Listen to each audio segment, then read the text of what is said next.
जी जंत के ठाकुरा आपे वर्तनहार। इनू ठाकरा नहीं पढ़ना, कक्के दे थले औंकड़ है ठाकुरा। जंत के ठाकुरा आपे वर्तनहार, नानक एको पसरिया दूजा कह दृष्टार। जी जंत के ठाकुरा, ठाकुरा दा मतलब मालक, कि हे जियां जंतां दे पालन वाले। आपे वर्तनहार दा मतलब तू आप ही सब थां ते वरत रिहा है, वरतन वाला है। आप ही सब ਥਾਵਾਂ ਤੇ ਵਰਤਣ ਵਾਲਾ ਹੈ, ਵਰਤ ਰਿਹਾ ਹੈ। ਹੁਣ ਇਹ ਚੀਜ਼ ਦੇਖੋ ਧਿਆਨ ਦੇ ਨਾਲ ਸਮਝਣ ਵਾਲੀ ਹੈ। ਇਹ ਸਾਰੇ ਜੀਵ ਜੰਤਾਂ ਦਾ ਤੂੰ ਮਾਲਕ ਹੈ, ਪੈਦਾ ਕਰਨ ਵਾਲਾ ਹੈ, ਪਾਲਣ ਵਾਲਾ ਹੈ। ਆਪੇ ਵਰਤਨਹਾਰ ਦਾ ਮਤਲਬ ਆਪ ਹੀ ਵਰਤ ਰਿਹਾ ਹੈ ਤੂੰ ਸਭ ਥਾਵਾਂ ਤੇ। ਜਿੰਨਾਂ ਜਨਤਾਂ ਦੇ ਅੰਦਰ ਸੰਸਾਰ ਵਿੱਚ ਜੋ ਕੁਝ ਵੀ ਦਿਸ ਰਿਹਾ ਹੈ, ਤੂੰ ਹੀ ਦਿਸ ਰਿਹਾ ਹੈ, ਤੂੰ ਹੀ ਵਰਤ ਰਿਹਾ ਹੈ, ਤੇਰੇ ਤੋਂ ਬਿਨਾ ਹੋਰ ਕੋਈ ਨਹੀਂ ਹੈ। ਹੁਣ ਜੇ ਇਹ ਗੱਲ ਸਾਡੀ ਸਮਝ ਵਿੱਚ ਬਹਿ ਜਾਏ ਤਾਂ ਸਾਡੀ ਸੋਚ ਵਿੱਚ ਇੱਕ ਚੇਂਜਿੰਗ ਆਏਗੀ, ਜਿਹਦੇ ਨਾਲ ਸਾਨੂੰ ਖੁਸ਼ੀਆਂ ਮਿਲਣਗੀਆਂ। ਦੇਖੋ ਸੁਖਮਨੀ ਸੁਖ ਅੰਮ੍ਰਿਤ ਪ੍ਰਭ ਨਾਮ ਦੇ ਨਾਲ ਜਦੋਂ ਅਸੀਂ ਰਿਲੇਟ ਕਰਾਂਗੇ ਨਾ ਪੰਕਤੀ ਨੂੰ, ਕਿ ਹੁਕਮ ਜਿਹੜਾ ਹੈ ਉਹ ਸਾਰੇ ਸੁੱਖਾਂ ਦਾ ਮੂਲ ਹੈ, ਤੇ ਜਦੋਂ ਸਾਨੂੰ ਇਹ ਚੀਜ਼ ਸਮਝ ਆ ਜਾਏ ਕਿ ਰੱਬ ਹੀ ਵਰਤ ਰਿਹਾ ਸਭ ਥਾਵਾਂ ਤੇ, ਸਭ ਜੀਵ ਜੰਤ ਅੰਦਰ, ਫਿਰ ਸਾਡੀ ਸੋਚ ਦੇ ਅੰਦਰ ਇੱਕ ਚੇਂਜਿੰਗ ਆਏਗੀ। ਜੋ ਆਪਾਂ ਰੋਜ਼ ਗੱਲਬਾਤ ਕਰ ਰਹੇ ਹਾਂ ਕਿ ਅਸੀਂ ਇੱਕ ਦੂਜੇ ਦੇ ਨਾਲ ਰੱਬ ਵਰਗਾ ਪਿਆਰ ਔਰ ਵਿਹਾਰ ਕਰੀਏ, ਕਿਉਂਕਿ ਰੱਬ ਵਰਤ ਰਿਹਾ ਨਾ ਤੁਹਾਡੇ ਵਿੱਚ ਵੀ, ਮੇਰੇ ਵਿੱਚ ਵੀ। ਸਭ ਮੈਂ ਜੋਤ ਜੋਤ ਹੈ ਸੋਏ, ਜੋ ਦਿਸ ਹੈ ਸੋ ਤੇਰਾ ਰੂਪ। ਫਿਰ ਅਸੀਂ ਇੱਕ ਦੂਜੇ ਨਾਲ ਰੱਬ ਵਰਗਾ ਪਿਆਰ, ਰੱਬ ਵਰਗਾ ਸਤਿਕਾਰ, ਰੱਬ ਵਰਗਾ ਵਿਹਾਰ ਕਰੀਏ ਕਿ ਜੇ ਮੇਰੇ ਅੰਦਰ ਰੱਬ ਹੈ ਤੇ ਮੇਰੇ ਬੋਲ ਰੱਬ ਵਰਗੇ ਹੋਣ, ਮੇਰੀ ਸੋਚ ਰੱਬ ਵਰਗੀ ਹੋਏ, ਮੇਰਾ ਵਿਹਾਰ ਰੱਬ ਵਰਗਾ ਹੋਏ। ਤੁਹਾਡੇ ਸਾਰਿਆਂ ਦੇ ਬੋਲ, ਤੁਹਾਡੀ ਸੋਚ, ਤੁਹਾਡਾ ਵਿਹਾਰ ਰੱਬ ਵਰਗਾ ਹੋ ਜਾਏ ਤਾਂ ਸੁੱਖ ਪੈਦਾ ਹੋ ਜਾਏਗਾ ਨਾ ਜ਼ਿੰਦਗੀ ਵਿੱਚ। ਸਿਰ ਹਿਲਾ ਕੇ ਦੱਸ ਦੋ, ਬਸ ਸੁੱਖ ਪੈਦਾ ਹੋ ਜਾਏਗਾ ਨਾ। ਇਹਨੂੰ ਕਹਿੰਦੇ ਨੇ ਸੁਖਮਨੀ ਸੁਖ ਅੰਮ੍ਰਿਤ ਪ੍ਰਭ ਨਾਮ। ਇਹ ਹੈ ਸੁੱਖਾਂ ਦੀ ਮਣੀ, ਮੂਲ। ਜੇ ਅਸੀਂ ਇਸ ਚੀਜ਼ ਨੂੰ ਸਮਝ ਕੇ ਇੰਪਲੀਮੈਂਟ ਕਰ ਲਈਏ। ਹੁਣ ਸਾਡੀ ਜਿਹੜੀ ਆਮ ਬੰਦਿਆਂ ਦੀ ਪ੍ਰੋਬਲਮ ਹੈ ਨਾ, ਆਮ ਜਨਤਾ ਦੀ ਬਹੁਤਾਤ ਗਿਣਤੀ ਦੀ, ਉਹਨਾਂ ਦੀ ਪ੍ਰੋਬਲਮ ਇਹ ਹੈ ਕਿ ਰੱਬ ਨੂੰ ਮੰਨਦੇ ਨੇ ਉਹ, ਪਰ ਰੱਬ ਨੂੰ ਉੱਤੇ ਬੈਠਾ ਵੱਖਰਾ ਮੰਨਦੇ ਨੇ। ਕਿਉਂਕਿ ਦੂਜੇ ਲੋਕਾਂ ਵਿੱਚ ਰੱਬ ਵਰਗਾ ਵਿਹਾਰ ਕਰਨ ਲੱਗਿਆ ਉਹਨਾਂ ਦੀ ਈਗੋ ਨੂੰ ਪ੍ਰੋਬਲਮ ਹੁੰਦੀ ਹੈ। ਸਾਡੀ ਈਗੋ ਦੀ ਪ੍ਰੋਬਲਮ ਹੈ, ਇਸ ਕਰਕੇ ਅਸੀਂ ਇੱਕ ਦੂਜੇ ਨਾਲ ਉਹੋ ਜਿਹਾ ਵਿਹਾਰ ਨਹੀਂ ਕਰ ਪਾਉਂਦੇ। ਤੇ ਆਪਣੀ ਉਸ ਪ੍ਰੋਬਲਮ ਨੂੰ ਸੋਲਵ ਕਰਨ ਦੀ ਬਜਾਏ ਅਸੀਂ ਰੱਬ ਨੂੰ ਹੀ ਦੁਨੀਆ ਚੋਂ ਬਾਹਰ ਕੱਢ ਦਿੱਤਾ ਕਿ ਰੱਬ ਉੱਤੇ ਬੈਠਾ ਹੈ। ਹੁਣ ਸਾਡੀ ਪ੍ਰੋਬਲਮ ਸੋਲਵ ਹੋ ਗਈ, ਹੁਣ ਮੈਨੂੰ ਹੰਕਾਰ ਕਰਦਿਆਂ ਕੋਈ ਪ੍ਰੋਬਲਮ ਨਹੀਂ ਹੈ। ਤੇ ਜੇ ਮੈਂ ਆਪਣੇ ਅੰਦਰ ਵਸਤੇ ਰੱਬ ਨੂੰ ਵੇਖਾਂ ਤਾਂ ਫਿਰ ਮੈਨੂੰ ਵਿਹਾਰ ਰੱਬ ਵਰਗਾ ਕਰਨਾ ਪੈਣਾ।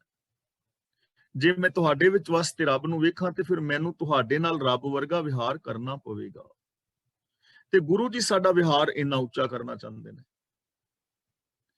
ਜੀ ਜੰਤ ਕੇ ਠਾकुरा आपे वर्तनहार, हे जियां जनता के पालन वाले प्रभु तू आप ही वर्तनहारा है, सब दे अंदर सब थावां ते आप वरत रहे हैं। नानक इथे रुक जाना है। नानक एको पसरिया दूजा कह दृष्टार। दृष्टार ਦਾ ਮਤਲਬ ਵਿਖਾਈ ਦਿੰਦਾ, ਵੇਖਣ ਵਿੱਚ ਆਉਣਾ। ਪਸਰਿਆ ਦਾ ਮਤਲਬ ਪਸਰਿਆ ਹੋਇਆ ਹੈ। ਦੇਖੋ ਹੁਣ ਸਾਡੀ ਸਮੱਸਿਆ ਹੱਲ ਹੋ ਰਹੀ ਹੈ ਨਾ ਕਿੱਡੀ ਵੱਡੀ। ਨਾਨਕ ਏਕੋ ਪਸਰਿਆ, ਇੱਕ ਹੀ ਪਸਰਿਆ ਹੋਇਆ ਹੈ, ਇੱਕੋ ਹੀ ਖਿਲ ਰਿਹਾ ਹੋਇਆ ਹੈ। ਇੱਕੋ ਦਰਿਆ ਸਮੁੰਦਰ ਹੈ, ਤੇ ਉਸ ਸਮੁੰਦਰ ਦੇ ਵਿੱਚ ਹੀ ਲਹਿਰਾਂ ਉੱਠ ਰਹੀਆਂ ਨੇ, ਉਸ ਸਮੁੰਦਰ ਦੇ ਵਿੱਚ ਹੀ ਅਨੇਕਾਂ ਜੀਵ ਜੰਤ ਨੇ, ਇੱਕ ਹੀ ਪਸਰਿਆ ਹੋਇਆ ਹੈ। ਨਾਨਕ ਏਕੋ ਪਸਰਿਆ, ਇੱਕ ਹੀ ਪਸਰਿਆ ਹੋਇਆ ਹੈ, ਵੱਡਾ ਹੋ ਗਿਆ ਹੈ, ਸੂਖਮ ਤੋਂ ਸਥੂਲ ਹੋ ਗਿਆ ਹੈ, ਨਿਰਾਕਾਰ ਤੋਂ ਸਾਕਾਰ ਹੋ ਗਿਆ ਹੈ, ਨਿਰੰਕਾਰ ਤੋਂ ਸੰਸਾਰ ਹੋ ਗਿਆ। ਦੂਜਾ ਕਹਿ ਦ੍ਰਿਸ਼ਟਾਰ, ਉਸ ਤੋਂ ਬਿਨਾ ਦੂਜਾ ਕਿੱਥੇ ਵੇਖਣ ਵਿੱਚ ਆਉਂਦਾ ਹੈ, ਦੂਜਾ ਕਿੱਥੇ ਦਿਸਦਾ ਹੈ। ਹੁਣ ਦੇਖੋ ਗੁਰੂ ਸਾਹਿਬ ਜੀ ਦੀ ਸੋਚ ਹੈ, ਉਹ ਕਹਿੰਦੇ ਨੇ ਦੂਜਾ ਕੋਈ ਦਿਸਦਾ ਹੀ ਨਹੀਂ, ਇੱਕ ਸਵਾਮੀ ਸਰਵ ਵਿਆਪਕ ਹੈ, ਹੋਰ ਕਿੱਥੇ ਕੋਈ ਦਿਖਾਈ ਦਿੰਦਾ ਮੈਨੂੰ ਤੇ ਹੋਰ ਕੁਝ ਦਿਸਦਾ ਨਹੀਂ। ਭਗਤ ਕਬੀਰ ਜੀ ਵੀ ਇਹ ਗੱਲ ਕਹਿ ਰਹੇ ਨੇ, ਦੋਏ ਦੋਏ ਲੋਚਨ ਪੇਖਾਂ ਹੂੰ ਹਰ ਬਿਨ ਔਰ ਨਾ ਦੇਖਾਂ, ਮੈਂ ਦੋਹਾਂ ਅੱਖਾਂ ਨਾਲ ਗੌਹ ਨਾਲ ਵੇਖਣਾ, ਮੈਨੂੰ ਰੱਬ ਤੋਂ ਬਿਨਾ ਕੋਈ ਦਿਸਦਾ ਹੀ ਨਹੀਂ। ਗੁਰੂ ਨਾਨਕ ਦੇਵ ਜੀ ਵੀ ਕਹਿ ਰਹੇ ਨੇ, ਇੱਕ ਓੰਕਾਰ ਕੀ ਇੱਕ ਹੀ ਪਸਰਿਆ ਹੋਇਆ, ਸਭ ਮੈਂ ਜੋਤ ਜੋਤ ਤੇ ਸੋਏ। ਗੁਰੂ ਅਮਰਦਾਸ ਜੀ ਵੀ ਇਹੀ ਗੱਲ ਕਹਿ ਰਹੇ ਨੇ ਇਹ ਵਿਸ਼ ਸੰਸਾਰ ਤੁਮ ਦੇਖਦੇ ਇਹ ਹਰ ਕਾ ਰੂਪ ਹੈ, ਕਿ ਇਹ ਸੰਸਾਰ ਹੀ ਰੱਬ ਦਾ ਰੂਪ ਹੈ। ਗੁਰੂ ਰਾਮਦਾਸ ਜੀ ਦੇ ਸੋਰਠ ਰਾਗ ਦੇ ਜਿਹੜੇ ਪਹਿਲੇ ਸ਼ਬਦ ਨੇ ਨਾ, 5-6 3-4 ਗੁਰੂ ਸਾਹਿਬ ਜੀ ਦੇ ਅੰਗ, ਸਾਰੇ ਅੰਗਾਂ ਵਿੱਚ ਜਦੋਂ ਪੜੋਗੇ ਨਾ ਪਹਿਲਿਆਂ ਵਿੱਚ ਗੁਰੂ ਰਾਮਦਾਸ ਜੀ ਦੇ ਸ਼ਬਦ, ਉਹਨਾਂ ਵਿੱਚ ਸਰਬ ਵਿਆਪਕਤਾ ਦਰਸਾਈ ਹੈ। ਆਪੇ ਮਾਛੀ ਮਛਲੀ, ਆਪੇ ਪਾਣੀ ਜਾਲ, ਆਪੇ ਜਾਲ ਮਨਕੜਾ, ਆਪੇ ਵਿੱਚ ਸਿਵਾਲ, ਆਪ ਹੀ ਆਪ ਹੈ। ਇਹ ਪੜ੍ਹੇ ਨੇ ਨਾ ਸ਼ਬਦ ਸਾਰੇ ਪਹਿਲਾਂ। ਗੁਰੂ ਅਰਜਨ ਪਾਤਸ਼ਾਹ ਜੀ ਵੀ ਇਹੀ ਕਹਿ ਰਹੇ ਨੇ, ਨਾਨਕ ਏਕੋ ਪਸਰਿਆ। ਹੋਰ ਥਾਂ ਤੇ ਵੀ ਕਹਿੰਦੇ ਨੇ, ਜੋ ਦੀਸੈ ਸੋ ਤੇਰਾ ਰੂਪ। ਗੁਰੂ ਤੇਗ ਬਹਾਦਰ ਜੀ ਵੀ ਇਹੀ ਕਹਿੰਦੇ ਨੇ, ਸਭ ਘਟ ਘਟ ਮੈਂ ਹਰ ਜੂ ਵਸੈ। ਭਗਤ ਰਵਿਦਾਸ ਜੀ ਵੀ ਇਹੀ ਗੱਲ ਕਹਿੰਦੇ ਨੇ, ਤੋਹੀ ਮੋਹੀ ਮੋਹੀ ਤੋਹੀ ਅੰਤਰ ਕੈਸਾ, ਕਿ ਤੇਰੇ ਮੇਰੇ ਵਿੱਚ ਤੇ ਫਰਕ ਹੀ ਨਹੀਂ ਹੈ। ਭਗਤ ਨਾਮਦੇਵ ਜੀ ਵੀ ਇਹੀ ਗੱਲ ਕਹਿੰਦੇ ਨੇ, ਏਕਲ ਮਾਟੀ ਕੁੰਜਰ ਚੀਂਟੀ ਭਾਜਨ ਹੈ ਬਹੁ ਨਾਨਾ ਰੇ, ਅਸਥਾਵਰ ਜੰਗਮ ਕੀਟ ਪਤੰਗਮ ਘਟ ਘਟ ਰਾਮ ਸਮਾਨਾ ਰੇ। ਭਗਤ ਕਬੀਰ ਜੀ ਵੀ ਇਹ ਗੱਲ ਕਹਿੰਦੇ ਨੇ, ਲੋਗਾ ਭਰਮ ਨਾ ਭੂਲੋ ਭਾਈ, ਖਾਲਕ ਖਲਕ ਖਲਕ ਮੈਂ ਖਾਲਿਕ ਪੂਰ ਰਹੇ ਉਸ ਰਬ ਠਾਈ, ਵੀ ਭਰਮ ਵਿੱਚ ਨਾ ਪਵੋ। ਰੱਬ ਖਲਕਤ ਵਿੱਚ ਤੇ ਖਲਕਤ ਰੱਬ ਵਿੱਚ ਵਸਦੀ, ਦੋਵੇਂ ਇੱਕ ਮਿਕ ਨੇ, ਦੋਵੇਂ ਇੱਕੋ ਹੀ ਨੇ। ਬਾਬਾ ਫਰੀਦ ਜੀ ਵੀ ਇਹੀ ਗੱਲ ਕਹਿੰਦੇ ਨੇ, ਫਰੀਦਾ ਖਾਲਕ ਖਲਕ ਮਹਿ, ਖਲਕ ਵਸੈ ਰੱਬ ਮਾਹੇ, ਮੰਦਾ ਕਿਸ ਨੂੰ ਆਖੀਏ ਜਾਂ ਤਿਸ ਬਿਨ ਕੋਈ ਨਾ ਹੈ, ਕਿ ਉਹ ਤੋਂ ਬਿਨਾ ਕੋਈ ਹੈ ਹੀ ਨਹੀਂ। ਭਾਈ ਨੰਦ ਲਾਲ ਸਿੰਘ ਜੀ ਗੋਇਆ, ਉਹ ਵੀ ਆਪਣੀ ਰਚਨਾ ਵਿੱਚ ਕਹਿੰਦੇ ਨੇ, ਦਿਲ ਅਗਰ ਦਾਨਾ ਬਵਦ, ਦਾਨਾ ਦਾ ਮਤਲਬ ਸਿਆਣਾ, ਜੇ ਤੇਰਾ ਦਿਲ ਸਿਆਣਾ ਹੋਵੇ, ਅੰਦਰ ਕਿਨਾਰ ਸਿਆਰ ਹਸਤ, ਕੀ ਤੇਰਾ ਯਾਰ ਰੱਬ ਤੇਰੇ ਅੰਦਰ ਹੀ ਹੈ। ਚਸਮ ਗਰ ਬੀਨਾ ਬਵਦ ਦਰ ਹਰ ਤਰਫ ਦੀਦਾਰ ਹਸਤ, ਜੇ ਤੇਰੀ ਵੇਖਣ ਵਾਲੀ ਅੱਖ ਹੋਵੇ ਤੇ ਚਾਰ ਚਫੇਰੇ ਉਹਦੇ ਦੀਦਾਰ ਹੋ ਰਹੇ ਨੇ।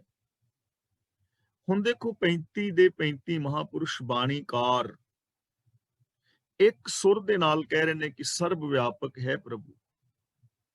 ਪਰ ਹੁਣ ਜੇ ਫਿਰ ਵੀ ਅਸੀਂ ਕਹੀਏ ਵੀ ਰੱਬ ਉੱਤੇ ਹੈ, ਰੱਬ ਦਿਸਦਾ ਨਹੀਂ, ਤਾਂ ਫਿਰ ਇਹਦੇ ਵਿੱਚ ਕੋਈ ਪ੍ਰੋਬਲਮ ਤਾਂ ਹੈ ਨਾ। ਹੁਣ ਇਹ ਪ੍ਰੋਬਲਮ ਸਾਡੀ ਕਾਹਦੀ ਹੈ ਕਿ ਸਾਨੂੰ ਸਮਝਾਇਆ ਹੀ ਐਵੇਂ ਗਿਆ ਹੈ, ਅਸੀਂ ਸੁਣਿਆ ਹੀ ਐਵੇਂ ਹੈ। ਸਾਡੇ ਮਾਂ-ਬਾਪ, ਭੈਣ ਭਰਾ, ਸੱਜਣ ਮਿੱਤਰ, ਸਾਧ ਬਾਬੇ, ਪ੍ਰਚਾਰਕ ਸੱਜਣ, ਰੇਡੀਓ, ਟੈਲੀਵਿਜ਼ਨ, ਅਖਬਾਰ, ਬਹੁ ਗਿਣਤੀ ਜਿਹੜੀ ਹੈ, ਉਹਨਾਂ ਨੇ ਸਾਨੂੰ ਸਮਝਾਇਆ ਹੀ ਐਵੇਂ ਹੈ ਕਿ ਰੱਬ ਉੱਤੇ ਹੈ, ਇਹ ਸੰਸਾਰ ਵੱਖਰਾ ਹੈ। ਆਪ ਅਸੀਂ ਮਿਹਨਤ ਨਹੀਂ ਕੀਤੀ। ਜਿਨ੍ਹਾਂ ਨੇ ਆਪ ਸਮਝਣ ਦਾ ਯਤਨ ਕੀਤਾ ਨਾ ਗੁਰਬਾਣੀ ਅਨੁਸਾਰ, ਉਹਨਾਂ ਨੂੰ ਇਹ ਚੀਜ਼ਾਂ ਸਮਝ ਆ ਗਈਆਂ। ਤਾਂ ਗੁਰੂ ਜੀ ਕਹਿੰਦੇ ਨੇ, ਨਾਨਕ ਏਕੋ ਪਸਰਿਆ ਦੂਜਾ ਕਹਿ ਦ੍ਰਿਸ਼ਟਾਰ, ਕਿ ਹੇ ਨਾਨਕ ਪ੍ਰਭੂ ਆਪ ਹੀ ਸਭ ਥਾਂ ਮੌਜੂਦ ਪਸਰਿਆ ਹੋਇਆ ਹੈ, ਦੂਜਾ ਕੋਈ ਦਿਸਦਾ ਹੀ ਨਹੀਂ ਹੈ। ਦੂਜਾ ਕਿੱਥੇ ਵੇਖਣ ਵਿੱਚ ਆਇਆ ਹੈ? ਕਹਿ ਦ੍ਰਿਸ਼ਟਾਰ ਦਾ ਮਤਲਬ ਕਿੱਥੇ ਆਉਂਦਾ ਵੇਖਣ ਵਿੱਚ? ਰੱਬ ਤੋਂ ਦੂਜਾ ਕੀ ਹੈ? ਕੁਛ ਵੀ ਨਹੀਂ। ਅੱਗੇ ਬਚਨ ਕਰਦੇ ਨੇ, ਆਪ ਕਥੈ ਆਪ ਸੁਣਨੇ ਹਾਰ।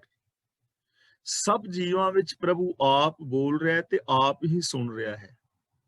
ਹੁਣ ਇਹ ਚੀਜ਼ ਨਾ ਸਮਝਣ ਵਾਲੀ ਹੈ। ਮੈਂ ਬੋਲ ਰਿਹਾ, ਤੁਸੀਂ ਸੁਣ ਰਹੇ ਹੋ, ਤੁਸੀਂ ਬੋਲੋਗੇ ਮੈਂ ਸੁਣਾਂਗਾ, ਯਾਨੀ ਵਕਤੇ ਔਰ ਸ਼ਰੋਤੇ ਦੋਵਾਂ ਦੇ ਵਿੱਚ ਆਪ ਹੀ ਬੋਲ ਰਿਹਾ, ਆਪ ਹੀ ਸੁਣ ਰਿਹਾ। ਹੁਣ ਇਹ ਚੀਜ਼ ਸਮਝਣ ਵਾਲੀ ਹੈ ਕਿ ਜਿਸ ਸਿਸਟਮ ਦੇ ਨਾਲ ਮੈਂ ਜੀ ਰਿਹਾ, ਉਸੇ ਸਿਸਟਮ ਨਾਲ ਤੁਸੀਂ ਜੀ ਰਹੇ ਹੋ। ਜਿਸ ਸਿਸਟਮ ਨਾਲ ਤੁਸੀਂ ਜੀ ਰਹੇ ਹੋ, ਉਸੇ ਸਿਸਟਮ ਨਾਲ ਮੈਂ ਜੀ ਰਿਹਾ। ਤਾਂ ਸਿਸਟਮ ਤਾਂ ਸਾਰਾ ਇੱਕੋ ਹੀ ਹੈ। ਉਹ ਸਿਸਟਮ ਨਾਲ ਹੀ ਮੈਂ ਬੋਲ ਰਿਹਾ, ਉਸ ਸਿਸਟਮ ਨਾਲ ਤੁਸੀਂ ਸੁਣ ਰਹੇ ਹੋ। ਉਸ ਸਿਸਟਮ ਨਾਲ ਤੁਸੀਂ ਬੋਲਦੇ ਹੋ, ਸਿਸਟਮ ਨਾਲ ਮੈਂ ਸੁਣਦਾ। ਹੁਣ ਫਰਕ ਕੀ ਹੈ ਮੇਰੇ ਵਿੱਚ ਔਰ ਤੁਹਾਡੇ ਵਿੱਚ? ਕੀ ਹੈ ਫਰਕ? ਜਦੋਂ ਪੈਣਾ ਹੈ ਉਦੋਂ ਈਗੋ ਦਾ ਪੈਣਾ ਹੈ, ਸਾਡੀ ਆਪਣੀ ਸੋਚ ਕਰਕੇ ਪੈਣਾ ਹੈ। ਨਹੀਂ ਤਾਂ ਹੈ ਤਾਂ ਇੱਕ। ਭਗਤ ਕਬੀਰ ਜੀ ਜਦੋਂ ਬ੍ਰਾਹਮਣ ਦੇ ਨਾਲ ਗੱਲ ਕਰਦੇ ਨੇ ਨਾ, ਬ੍ਰਾਹਮਣ ਜਦੋਂ ਕਹਿੰਦਾ ਵੀ ਕਬੀਰ ਤੂੰ ਨੀਵੀਂ ਜਾਤ ਦਾ ਹੈ, ਤੇ ਉਹ ਕਹਿੰਦੇ ਨੇ ਕੋਈ ਗੱਲ ਨਹੀਂ, ਮੈਂ ਮੰਨ ਲੈਣਾ, ਮੈਨੂੰ ਕੋਈ ਪ੍ਰੋਬਲਮ ਨਹੀਂ, ਨੀਵੀਂ ਜਾਤ ਦਾ ਮੰਨਣ ਦੀ ਕੋਈ ਪ੍ਰੋਬਲਮ ਨਹੀਂ ਹੈ। ਪਰ ਦੱਸ ਤੇ ਸਹੀ ਵੀ ਨੀਵਾਂ ਮੈਂ ਕਿਉਂ ਆ ਤੇ ਤੂੰ ਉੱਚਾ ਕਿਵੇਂ ਹੈ? ਤੁਮ ਕਤ ਬਾਮਣ ਹਮ ਕਤ ਸੂਦ, ਵੀ ਤੂੰ ਕਿਵੇਂ ਬ੍ਰਾਹਮਣ ਹੈ ਤੇ ਮੈਂ ਕਿਵੇਂ ਸ਼ੂਦਰ ਹਾਂ? ਹਮ ਕਤ ਲੋਹੂ ਤੁਮ ਕਤ ਦੂਧ, ਮੇਰੀਆਂ ਨਾੜਾਂ ਦੇ ਵਿੱਚ ਲਹੂ ਹੋਵੇ, ਤੇਰੀਆਂ ਨਾੜਾਂ ਵਿੱਚ ਦੁੱਧ ਹੋਵੇ, ਤੇ ਫਿਰ ਤੇ ਸਮਝ ਲੈ ਵੀ ਤੂੰ ਉੱਚਾ ਮੈਂ ਨੀਵਾਂ, ਪਰ ਤੇਰੀਆਂ ਨਾੜਾਂ ਵਿੱਚ ਵੀ ਲਹੂ, ਮੇਰੀਆਂ ਨਾੜਾਂ ਵਿੱਚ ਵੀ ਲਹੂ। ਪੰਜਾਂ ਤੱਤਾਂ ਤੋਂ ਤੂੰ ਬਣਿਆ, ਪੰਜਾਂ ਤੋਂ ਮੈਂ ਬਣਿਆ। ਖਾ ਪੀ ਕੇ ਤੇਰੀ ਰੋਟੀ ਪਿਆਸ ਭੁੱਖ ਮਿਟਦੀ ਹੈ, ਖਾ ਪੀ ਕੇ ਮੇਰੀ ਭੁੱਖ ਪਿਆਸ ਮਿਟਦੀ ਹੈ। ਜਿਸ ਸਿਸਟਮ ਰਾਹੀਂ ਤੂੰ ਪੈਦਾ ਹੋਇਆ ਉਵੇਂ ਮੈਂ। ਜੋ ਤੂੰ ਬ੍ਰਾਹਮਣ ਬ੍ਰਹਮ ਨਹੀਂ ਜਾਇਆ ਤਾਂ ਆਨ ਬਾਟ ਕਾਹੇ ਨਹੀਂ ਆਇਆ, ਕਿਸੇ ਹੋਰ ਸਿਸਟਮ ਨਾਲ ਕਿਉਂ ਨਹੀਂ ਪੈਦਾ ਹੋਇਆ? ਤਾਂ ਇਹ ਸਾਡੇ ਆਪਣੇ ਪਾਏ ਹੋਏ ਭਰਮ ਭੁਲੇਖੇ ਨੇ। ਇਸ ਲਈ ਆਪ ਕਥੈ, ਆਪ ਸੁਣਨੇ ਹਾਰ, ਸਾਰਿਆਂ ਦੇ ਵਿੱਚ ਵਿਆਪਕ ਹੋਣ ਕਰਕੇ, ਉਹਦੀ ਸੱਤਿਆ ਕਰਕੇ ਹੀ ਅਸੀਂ ਬੋਲਦੇ ਔਰ ਸੁਣਦੇ ਹਾਂ। ਆਪ ਹੀ ਬੋਲ ਰਿਹਾ, ਆਪ ਹੀ ਸੁਣ ਰਿਹਾ, ਸਭੇ ਘਟ ਰਾਮ ਬੋਲੇ। ਹੁਣ ਇੱਥੋਂ ਸਾਨੂੰ ਜ਼ਿੰਦਗੀ ਵਾਸਤੇ ਇੱਕ ਬਹੁਤ ਵੱਡੀ ਚੀਜ਼ ਮਿਲਦੀ ਹੈ। ਜੇ ਮੈਂ ਇਹ ਸਮਝ ਲਵਾਂ ਕਿ ਮੇਰੇ ਅੰਦਰ ਰੱਬ ਬੋਲਦਾ ਹੈ, ਜੇ ਮੈਂ ਇਹਦੇ ਤੇ ਅਮਲ ਕਰਾਂਗਾ ਤਾਂ ਮੇਰੇ ਬੋਲ ਬਦਲ ਜਾਣਗੇ, ਰੱਬ ਵਰਗੇ ਬੋਲ ਮੈਨੂੰ ਬੋਲਣੇ ਪੈਣਗੇ। ਤੇ ਜੇ ਤੁਸੀਂ ਇਹ ਸੋਚ ਲਓ ਕਿ ਸੁਣਨ ਵਾਲਾ ਰੱਬ ਹੈ, ਮੰਨ ਲਓ ਮੈਂ ਸੋਚ ਲਵਾਂ ਕਿ ਸੁਣਨ ਵਾਲਾ ਰੱਬ ਹੈ, ਮੈਂ ਸੁਣਨਾ ਹੈ, ਤਾਂ ਫਿਰ ਮੇਰੀ ਸੁਣਨ ਦਾ ਢੰਗ ਬਦਲ ਜਾਏਗਾ। ਰੱਬ ਕੋਈ ਲੋਕਾਂ ਦੀਆਂ ਚੁਗਲੀਆਂ ਥੋੜਾ ਸੁਣੇਗਾ, ਰੱਬ ਗਾਲਾਂ ਥੋੜਾ ਸੁਣੇਗਾ, ਫਿਲਮੀ ਗੀਤ ਥੋੜੇ ਸੁਣੇਗਾ। ਫਿਰ ਮੈਂ ਉਹ ਚੀਜ਼ਾਂ ਹੀ ਸੁਣਾਂਗਾ ਨਾ, ਰੱਬ ਵਰਗੀ ਮੇਰੀ ਸਰੋਤ ਹੋਏਗੀ, ਚੰਗੇ ਗੁਣ ਸੁਣਾਂਗਾ। ਦੇਖੋ ਜ਼ਿੰਦਗੀ ਬਦਲ ਜਾਏਗੀ। ਕਿ ਨਿੱਕੀ ਜੀ ਪੰਕਤੀ ਬਦਲ ਦੇਵੇਗੀ। ਆਪ ਕਥੈ ਆਪ ਸੁਣਨੇ ਹਾਰ, ਆਪਹਿ ਏਕ ਆਪ ਵਿਸਥਾਰ। ਉਹ ਇੱਕ ਵੀ ਆਪ ਹੈ, ਤੇ ਵਿਸਥਾਰ ਦਾ ਮਤਲਬ ਫੈਲਾਓ ਵੀ ਉਹ ਇੱਕ ਹੀ ਹੈ। ਆਪ ਹੀ ਇੱਕ ਹੈ ਸ੍ਰਿਸ਼ਟੀ ਰਚਨ ਤੋਂ ਪਹਿਲਾਂ, ਤੇ ਆਪ ਹੀ ਜਗਤ ਨੂੰ ਬਣਾਉਣ ਵਾਲਾ ਹੈ। ਅਨੇਕ ਵੀ ਆਪ ਹੈ, ਇੱਕ ਵੀ ਆਪ ਹੈ, ਇਕੱਲਾ ਵੀ ਆਪ ਹੈ ਤੇ ਅਨੇਕ ਵੀ ਆਪ ਹੈ।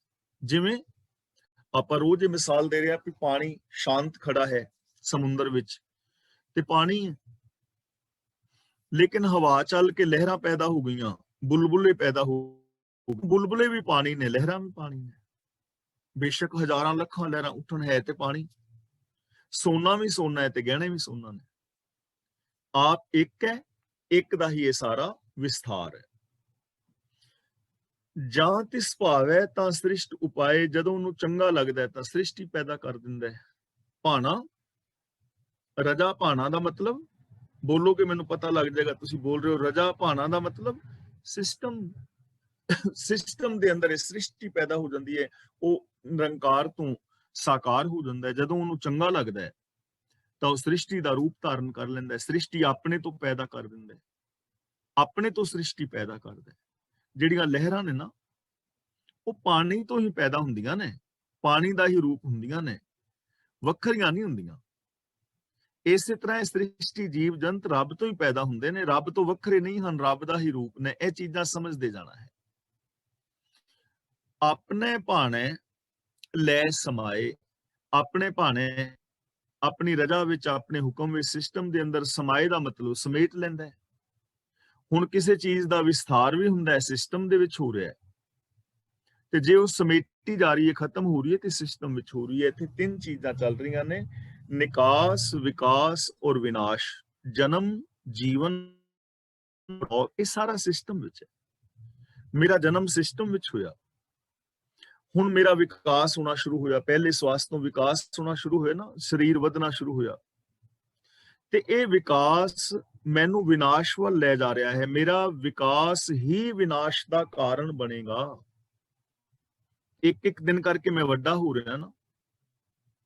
ਜਿੱਥੇ ਸਰੀਰ ਸਾਲਾਂ ਵਿੱਚ ਗਿਣਤੀ ਵੱਧ ਰਹੀ ਹੈ, ਉੱਥੇ ਮੌਤ ਨੇੜੇ ਆ ਰਹੀ ਹੈ। ਜਨਨੀ ਜਾਨਤ ਸੁਤ ਬੜਾ ਹੋਤ ਹੈ, ਇਤਨਾ ਕ ਨਾ ਜਾਣੇ ਜੇ ਦਿਨ ਦਿਨ ਅਵਧ ਘਟਤੇ ਹੈ। ਮਾਂ ਸਮਝਦੀ ਮੇਰਾ ਬੱਚਾ ਵੱਡਾ ਹੋ ਰਿਹਾ ਹੈ, ਪਰ ਉਹਨੂੰ ਇਹ ਨਹੀਂ ਪਤਾ ਵੀ ਹਰ ਪਲ ਮੌਤ ਵੀ ਨਜ਼ਦੀਕ ਆ ਰਹੀ ਹੈ। ਜਨਮ, ਜੀਵਨ ਔਰ ਮੌਤ, ਨਿਕਾਸ, ਵਿਕਾਸ ਔਰ ਵਿਨਾਸ਼, ਇਹ ਸਾਰਾ ਕੁਝ ਸਿਸਟਮ ਦੇ ਵਿੱਚ ਚੱਲਦਾ ਹੈ। ਤਾਂ ਆਪਣੇ ਭਾਣੇ ਲੈ ਸਮਾਏ, ਆਪਣੇ ਸਿਸਟਮ ਦੇ ਵਿੱਚ ਹੀ ਇਸ ਸ੍ਰਿਸ਼ਟੀ ਨੂੰ ਸਮੇਟ ਲੈਂਦਾ ਹੈ। ਜਿਵੇਂ ਇੱਕ ਨਿੱਕਾ ਜਿਹਾ ਬੀਜ ਧਰਤੀ ਵਿੱਚ ਗਿਰਿਆ, ਅੰਕੁਰ ਬਣ ਕੇ ਫੁੱਟਿਆ, ਜੜਾਂ ਔਰ ਤਣਾ ਬਣ ਗਿਆ, ਉਹ ਪੇੜ ਹੌਲੇ ਹੌਲੇ ਹੌਲੇ ਹੌਲੇ ਵੱਡਾ ਹੁੰਦਾ ਗਿਆ, ਤੇ ਆਖਿਰ ਉਹਦੀ ਉਮਰ ਘਟਦੀ ਜਾਂਦੀ ਨਾ। ਫਿਰ ਇੱਕ ਦਿਨ ਉਹ ਪੇੜ ਜਿਹੜਾ ਹੈ ਸੁੱਕ ਜਾਂਦਾ ਹੈ, ਸੜ ਜਾਂਦਾ ਹੈ, ਉਹਨੂੰ ਜਲਾ ਦਿੱਤਾ ਜਾਂਦਾ ਹੈ, ਆਖਿਰ ਉਹ ਮਿੱਟੀ ਦੇ ਵਿੱਚ ਮਿਲ ਜਾਂਦਾ ਹੈ।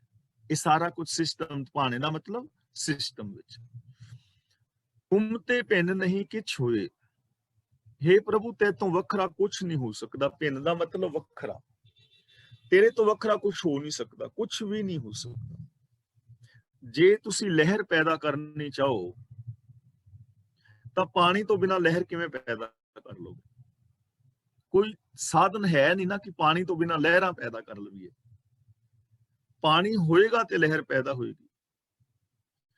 ਜੇ ਆ ਧਰਤੀ ਆਕਾਸ਼ ਵਗੈਰਾ ਸੀ ਕਵੀਏ ਵੀ ਰੱਬ ਤੋਂ ਬਿਨਾ ਪੈਦਾ ਕਰ ਲਈਏ ਤਾਂ ਨਹੀਂ ਹੋ ਸਕਦਾ। ਰੱਬ ਹੈ ਤੇ ਹੈ ਨਾ, ਉਹਨੂੰ ਸਾਇੰਸ એનર્ਜੀ ਕਹਿੰਦੀ ਹੈ, ਜਾਂ ਕੋਈ ਅਨੇਕਾਂ ਨਾਮ ਦਿੱਤੇ ਗਏ ਨੇ, ਜਿਸ ਨੂੰ ਗੁਰੂ ਜੀ ਇੱਕ ਓੰਕਾਰ ਕਹਿ ਰਹੇ ਨੇ। ਜੇ ਉਹ ਹੈ ਤਾਂ ਬਾਕੀ ਕੁਛ ਹੈ, ਜੇ ਉਹ ਨਹੀਂ ਤੇ ਫਿਰ ਕਿੱਥੋਂ? ਗਹਿਣੇ ਤਾਂ ਹੀ ਨਾ ਜੇ ਸੋਨਾ ਹੈ, ਜੇ ਸੋਨਾ ਹੀ ਨਹੀਂ ਤੇ ਗਹਿਣੇ ਕਿੱਥੋਂ? ਸੋਨੇ ਤੋਂ ਵੱਖਰੇ ਨਹੀਂ ਗਹਿਣੇ। ਜੇ ਪਾਣੀ ਨਹੀਂ ਤੇ ਲਹਿਰਾਂ ਕਿੱਥੋਂ?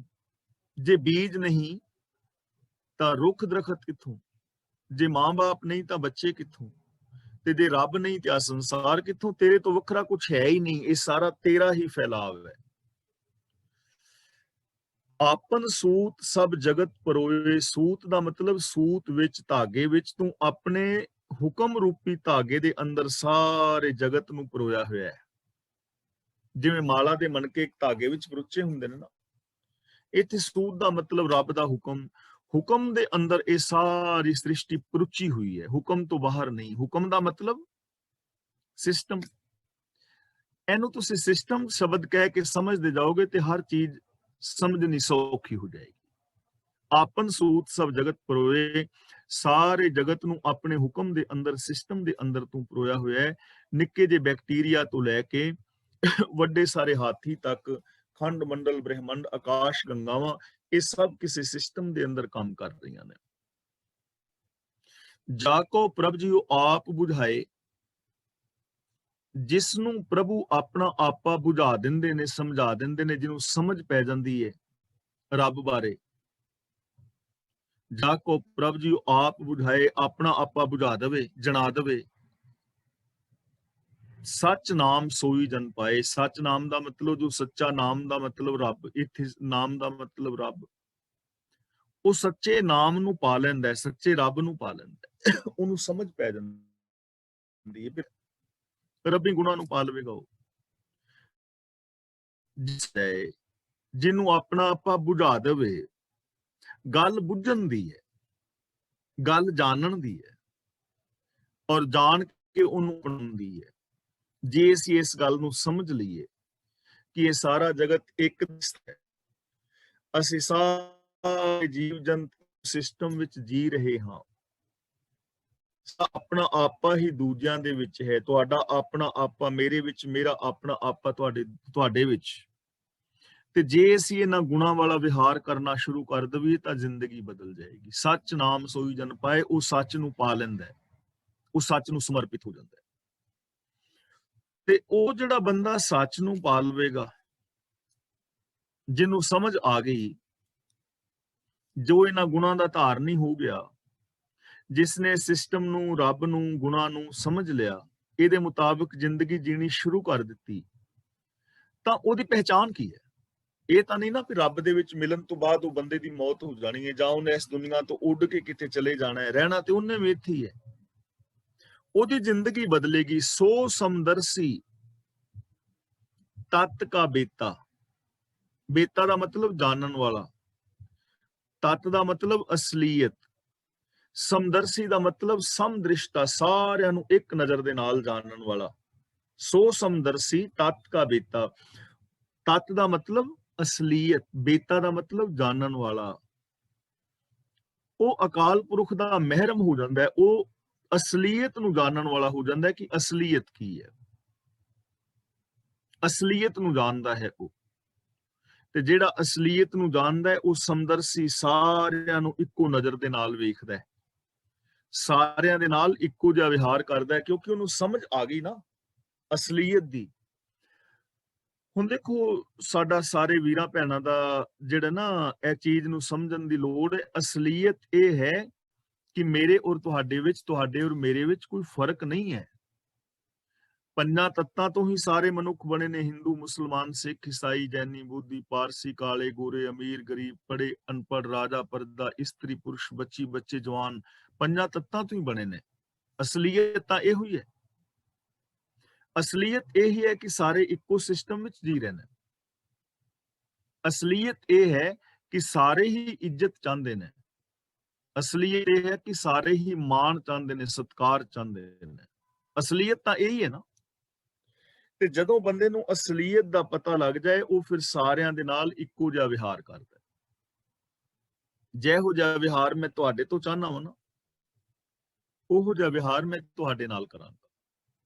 ਜੈਸਾ ਵਿਹਾਰ ਤੁਸੀਂ ਮੇਰੇ ਤੋਂ ਚਾਹੁੰਦੇ ਹੋ ਨਾ, ਉਹੋ ਜਿਹਾ ਵਿਹਾਰ ਤੁਸੀਂ ਮੇਰੇ ਨਾਲ ਕਰੋਗੇ।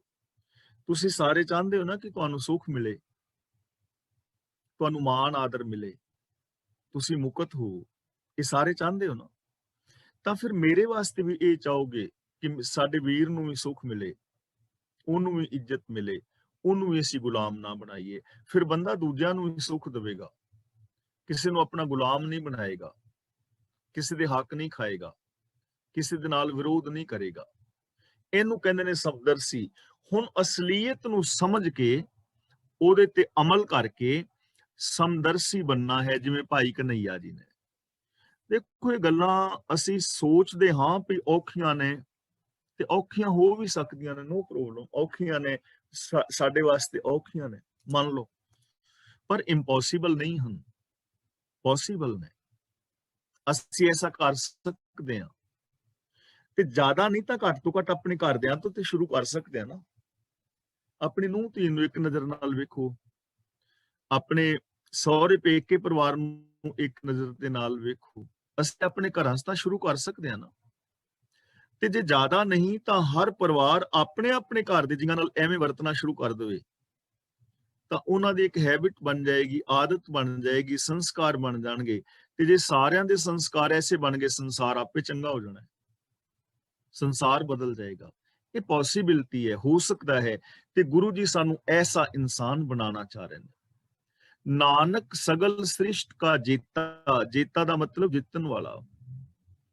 ਜਿਹੜਾ ਇਹੋ ਜਿਹਾ ਇਨਸਾਨ ਨਾ, ਉਹ ਸਾਰੀ ਸ੍ਰਿਸ਼ਟੀ ਦਾ ਵਿਜੇਤਾ ਬਣ ਜਾਂਦਾ, ਵਰਲਡ ਚੈਂਪੀਅਨ ਬਣ ਜਾਂਦਾ, ਵਿਸ਼ਵ ਵਿਜੇਤਾ ਹੋ ਜਾਂਦਾ। ਮਨ ਜੀਤਾ, ਜਗ ਜੀਤ, ਉਹ ਜਗਤ ਨੂੰ ਜਿੱਤਣ ਵਾਲਾ ਬਣ ਜਾਏਗਾ। ਦੇਖੋ, ਆਮ ਜਿਹੜੀਆਂ ਚੀਜ਼ਾਂ ਨੇ, ਰੇਸ ਹੈ, ਤਾਂ ਰੇਸ ਦੇ ਵਿੱਚ ਤਾਂ ਵਰਲਡ ਚੈਂਪੀਅਨ ਸਿਰਫ ਇੱਕ ਬੰਦਾ ਹੀ ਬਣੇਗਾ ਨਾ, ਜਿਹੜਾ ਜਿੱਤੇਗਾ, ਦੂਜੇ ਨਹੀਂ। ਲੇਕਿਨ ਇਹ ਜੋ ਧਰਮ ਦੀ ਦੁਨੀਆ ਹੈ, ਜੋ ਅਸੀਂ ਆਮ ਜ਼ਿੰਦਗੀ ਜੀ ਰਹੇ ਹਾਂ, ਇਹਦੇ ਵਿੱਚ ਅਸੀਂ ਸਾਰੇ ਹੀ ਵਿਸ਼ਵ ਵਿਜੇਤਾ ਹੋ ਸਕਦੇ ਹਾਂ, ਜਗਤ ਨੂੰ ਜਿੱਤਣ ਵਾਲੇ ਹੋ ਸਕਦੇ ਹਾਂ। ਕਿਵੇਂ ਹੋ ਸਕਦੇ ਹਾਂ? ਜੇ ਅਸੀਂ ਗੁਰਬਾਣੀ ਤੇ ਅਮਲ ਕਰੀਏ, ਜੋ ਅਸੀਂ ਵਿਚਾਰ ਰਹੇ ਹਾਂ। ਤੇ ਵਿਸ਼ਵ ਵਿਜੇਤਾ ਅਸੀਂ ਕਿਵੇਂ ਹੋ ਜਾਂਦੇ ਹਾਂ? ਆਪਾਂ ਪਹਿਲਾਂ ਵੀ ਇੱਕ ਵਿਚਾਰ ਇੱਕ ਦਿਨ ਕੀਤੀ ਸੀ ਕਿ ਸਾਡਾ ਸਾਰਿਆਂ ਦਾ ਇੱਕ ਵੱਖਰਾ ਸੰਸਾਰ ਹੋਰ ਵੀ ਹੈ, ਨਿੱਕਾ ਨਿੱਕਾ। ਇੱਕ ਤਾਂ ਵੱਡਾ ਬ੍ਰਹਿਮੰਡ ਹੈ, ਇਹ ਤਾਂ ਹੈ ਹੀ ਹੈ, ਲੇਕਿਨ ਸਾਡਾ ਇੱਕ ਨਾ ਵੱਖਰਾ ਸੰਸਾਰ ਵੀ ਹੈ। ਮੇਰਾ ਆਪਣਾ ਇੱਕ ਸੰਸਾਰ ਹੈ, ਤੁਹਾਡਾ ਆਪਣਾ ਇੱਕ ਸੰਸਾਰ ਹੈ। ਮੇਰਾ ਪਰਿਵਾਰ, ਮੇਰੇ ਰਿਸ਼ਤੇਦਾਰ, ਮੇਰੇ ਯਾਰ ਦੋਸਤ, ਔਰ ਉਹ ਸੰਗਤਾਂ ਜਿਨ੍ਹਾਂ ਦੇ ਵਿੱਚ ਮੈਂ ਵਿਚਰਦਾ ਹਾਂ, ਇਹ ਮੇਰਾ ਇੱਕ ਨਿੱਕਾ ਜਿਹਾ ਪਰਿਵਾਰ ਹੈ ਨਾ। ਤੁਸੀਂ ਮੇਰੇ ਪਰਿਵਾਰ ਦੇ ਮੈਂਬਰ ਹੋ, ਕਿਉਂਕਿ ਮੈਂ ਤੁਹਾਡੇ ਵਿੱਚ ਵਿਚਰਨਾ।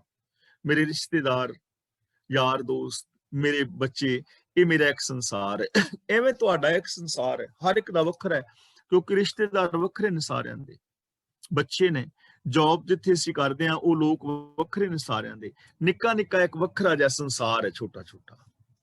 ਜਿਹੜਾ ਬੰਦਾ ਆਪਣੇ ਇਸ ਨਿੱਕੇ ਜਿਹੇ ਸੰਸਾਰ ਵਿੱਚ, ਆਪਣੇ ਇਸ ਨਿੱਕੇ ਜਿਹੇ ਸੰਸਾਰ ਤੋਂ ਸੱਚਾ ਪਿਆਰ, ਸੱਚਾ ਮਾਣ, ਆਦਰ ਪਾ ਲੈਂਦਾ ਹੈ, ਉਹ ਵਿਸ਼ਵ ਵਿਜੇਤਾ ਹੋ ਜਾਂਦਾ ਹੈ। ਜਿਹੜਾ ਆਪਣੇ ਇਸ ਨਿੱਕੇ ਜਿਹੇ ਸੰਸਾਰ ਤੇ ਦਿਲ ਜਿੱਤ ਲਵੇ, ਉਹ ਵਿਸ਼ਵ ਵਿਜੇਤਾ ਹੋ ਗਿਆ।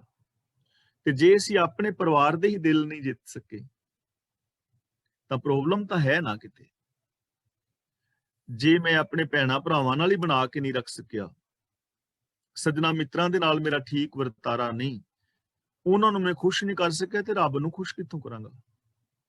ਰੱਬ ਤਾਂ ਮੈਨੂੰ ਦਿਸਦਾ ਵੀ ਨਹੀਂ, ਜਿਸ ਹਿਸਾਬ ਨਾਲ ਅਸੀਂ ਵਿੰਨਿਆ ਉਹ ਤਾਂ ਦਿਸਦਾ ਵੀ ਨਹੀਂ। ਬੱਚਿਆਂ ਨੂੰ ਮੈਂ, ਆਪਣੇ ਛੋਟੇ ਛੋਟੇ ਬੱਚਿਆਂ ਨੂੰ, ਆ ਗਲੀਆਂ ਵਿੱਚ ਖੇਲਦੇ ਨੇ, ਇਹਨਾਂ ਨੂੰ ਥੋੜੀਆਂ ਜਿਹੀਆਂ ਟੌਫੀਆਂ ਦੇ ਕੇ ਖੁਸ਼ ਕਰ ਸਕਦਾ ਵਾਂ। ਟੌਫੀਆਂ ਦੇ ਕੇ ਬੱਚੇ ਖੁਸ਼ ਹੋ ਜਾਂਦੇ ਨਾ। ਤੇ ਜੇ ਮੈਂ ਉਹਨਾਂ ਨੂੰ ਇੰਨਾ ਕੋਈ ਦੇ ਕੇ ਖੁਸ਼ ਨਹੀਂ ਕਰਦਾ, ਤੇ ਰੱਬ ਵਾਸਤੇ ਤਾਂ ਮੈਨੂੰ ਬੜੀਆਂ ਵੱਡੀਆਂ ਕੁਰਬਾਨੀਆਂ ਕਰਨੀਆਂ ਪੈਣੀਆਂ, ਉਹ ਮੈਂ ਕਿੱਥੋਂ ਕਰ ਲਵਾਂਗਾ?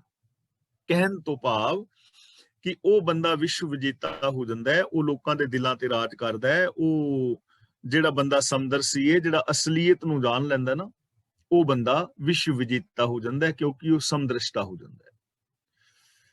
ਜੀ ਜੰਤਰ ਸਭ ਤਾਕੈ ਹਾਥ, ਇਹਨੂੰ ਜੰਤਰ ਨਹੀਂ ਪੜਨਾ, ਜੰਤਰ, ਜੀ ਜੰਤਰ ਦਾ ਮਤਲਬ ਜੰਤੂ, ਜੰਤਰ ਦਾ ਮਤਲਬ ਜੰਤੂ, ਜੀ ਜੰਤਰ ਦਾ ਮਤਲਬ ਜੀਵ ਜੰਤੂ।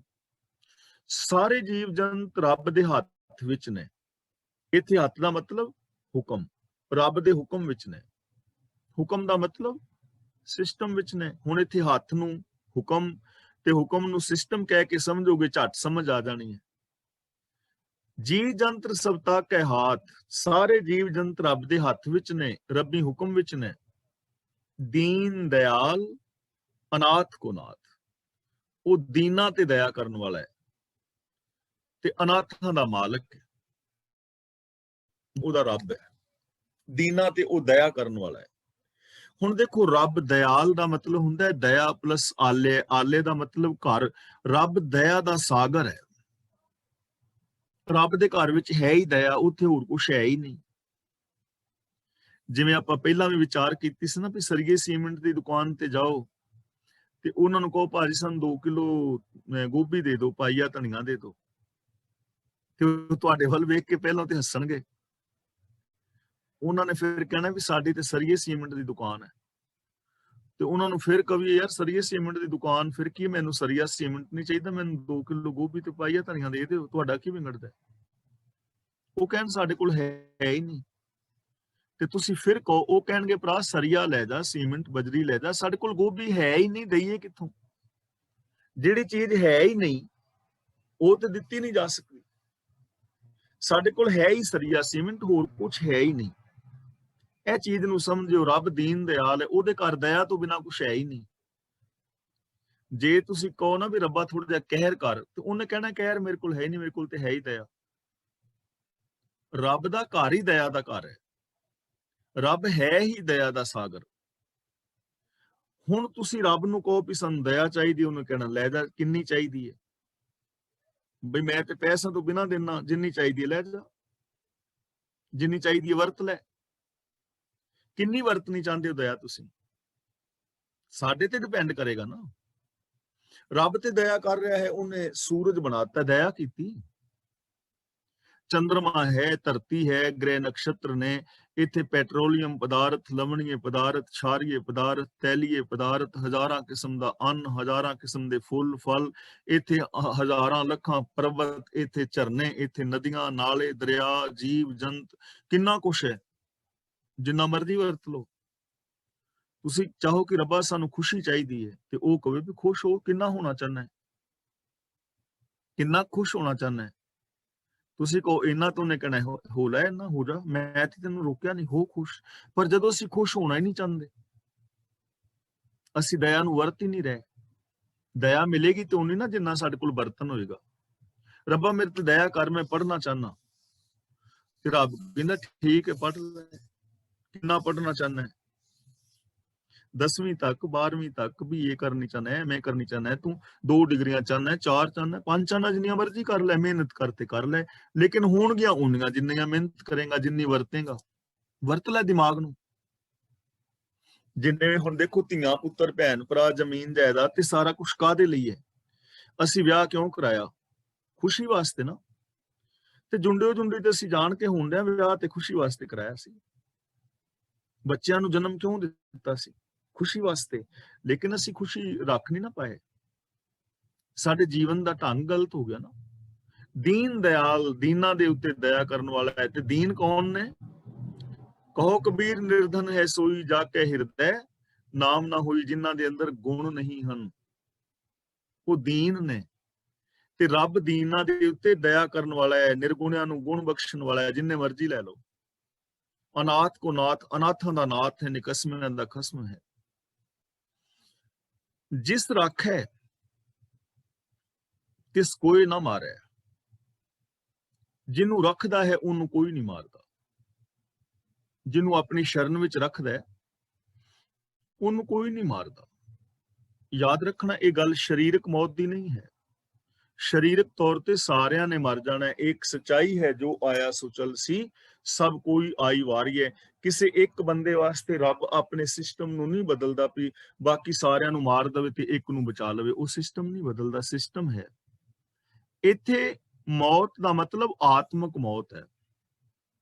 ਜਿਹਨੂੰ ਰੱਬ ਆਪਣੇ ਚਰਨਾਂ ਦੀ ਸ਼ਰਨ ਵਿੱਚ ਰੱਖਦਾ ਹੈ, ਯਾਨੀ ਜੋ ਰੱਬੀ ਰਜਾ ਵਿੱਚ ਤੁਰਦਾ ਹੈ, ਰੱਬੀ ਸ਼ਰਨ ਵਿੱਚ ਰਹਿੰਦਾ ਹੈ, ਉਹਨੂੰ ਕੋਈ ਆਤਮਿਕ ਮੌਤੇ ਨਹੀਂ ਮਾਰ ਸਕਦਾ।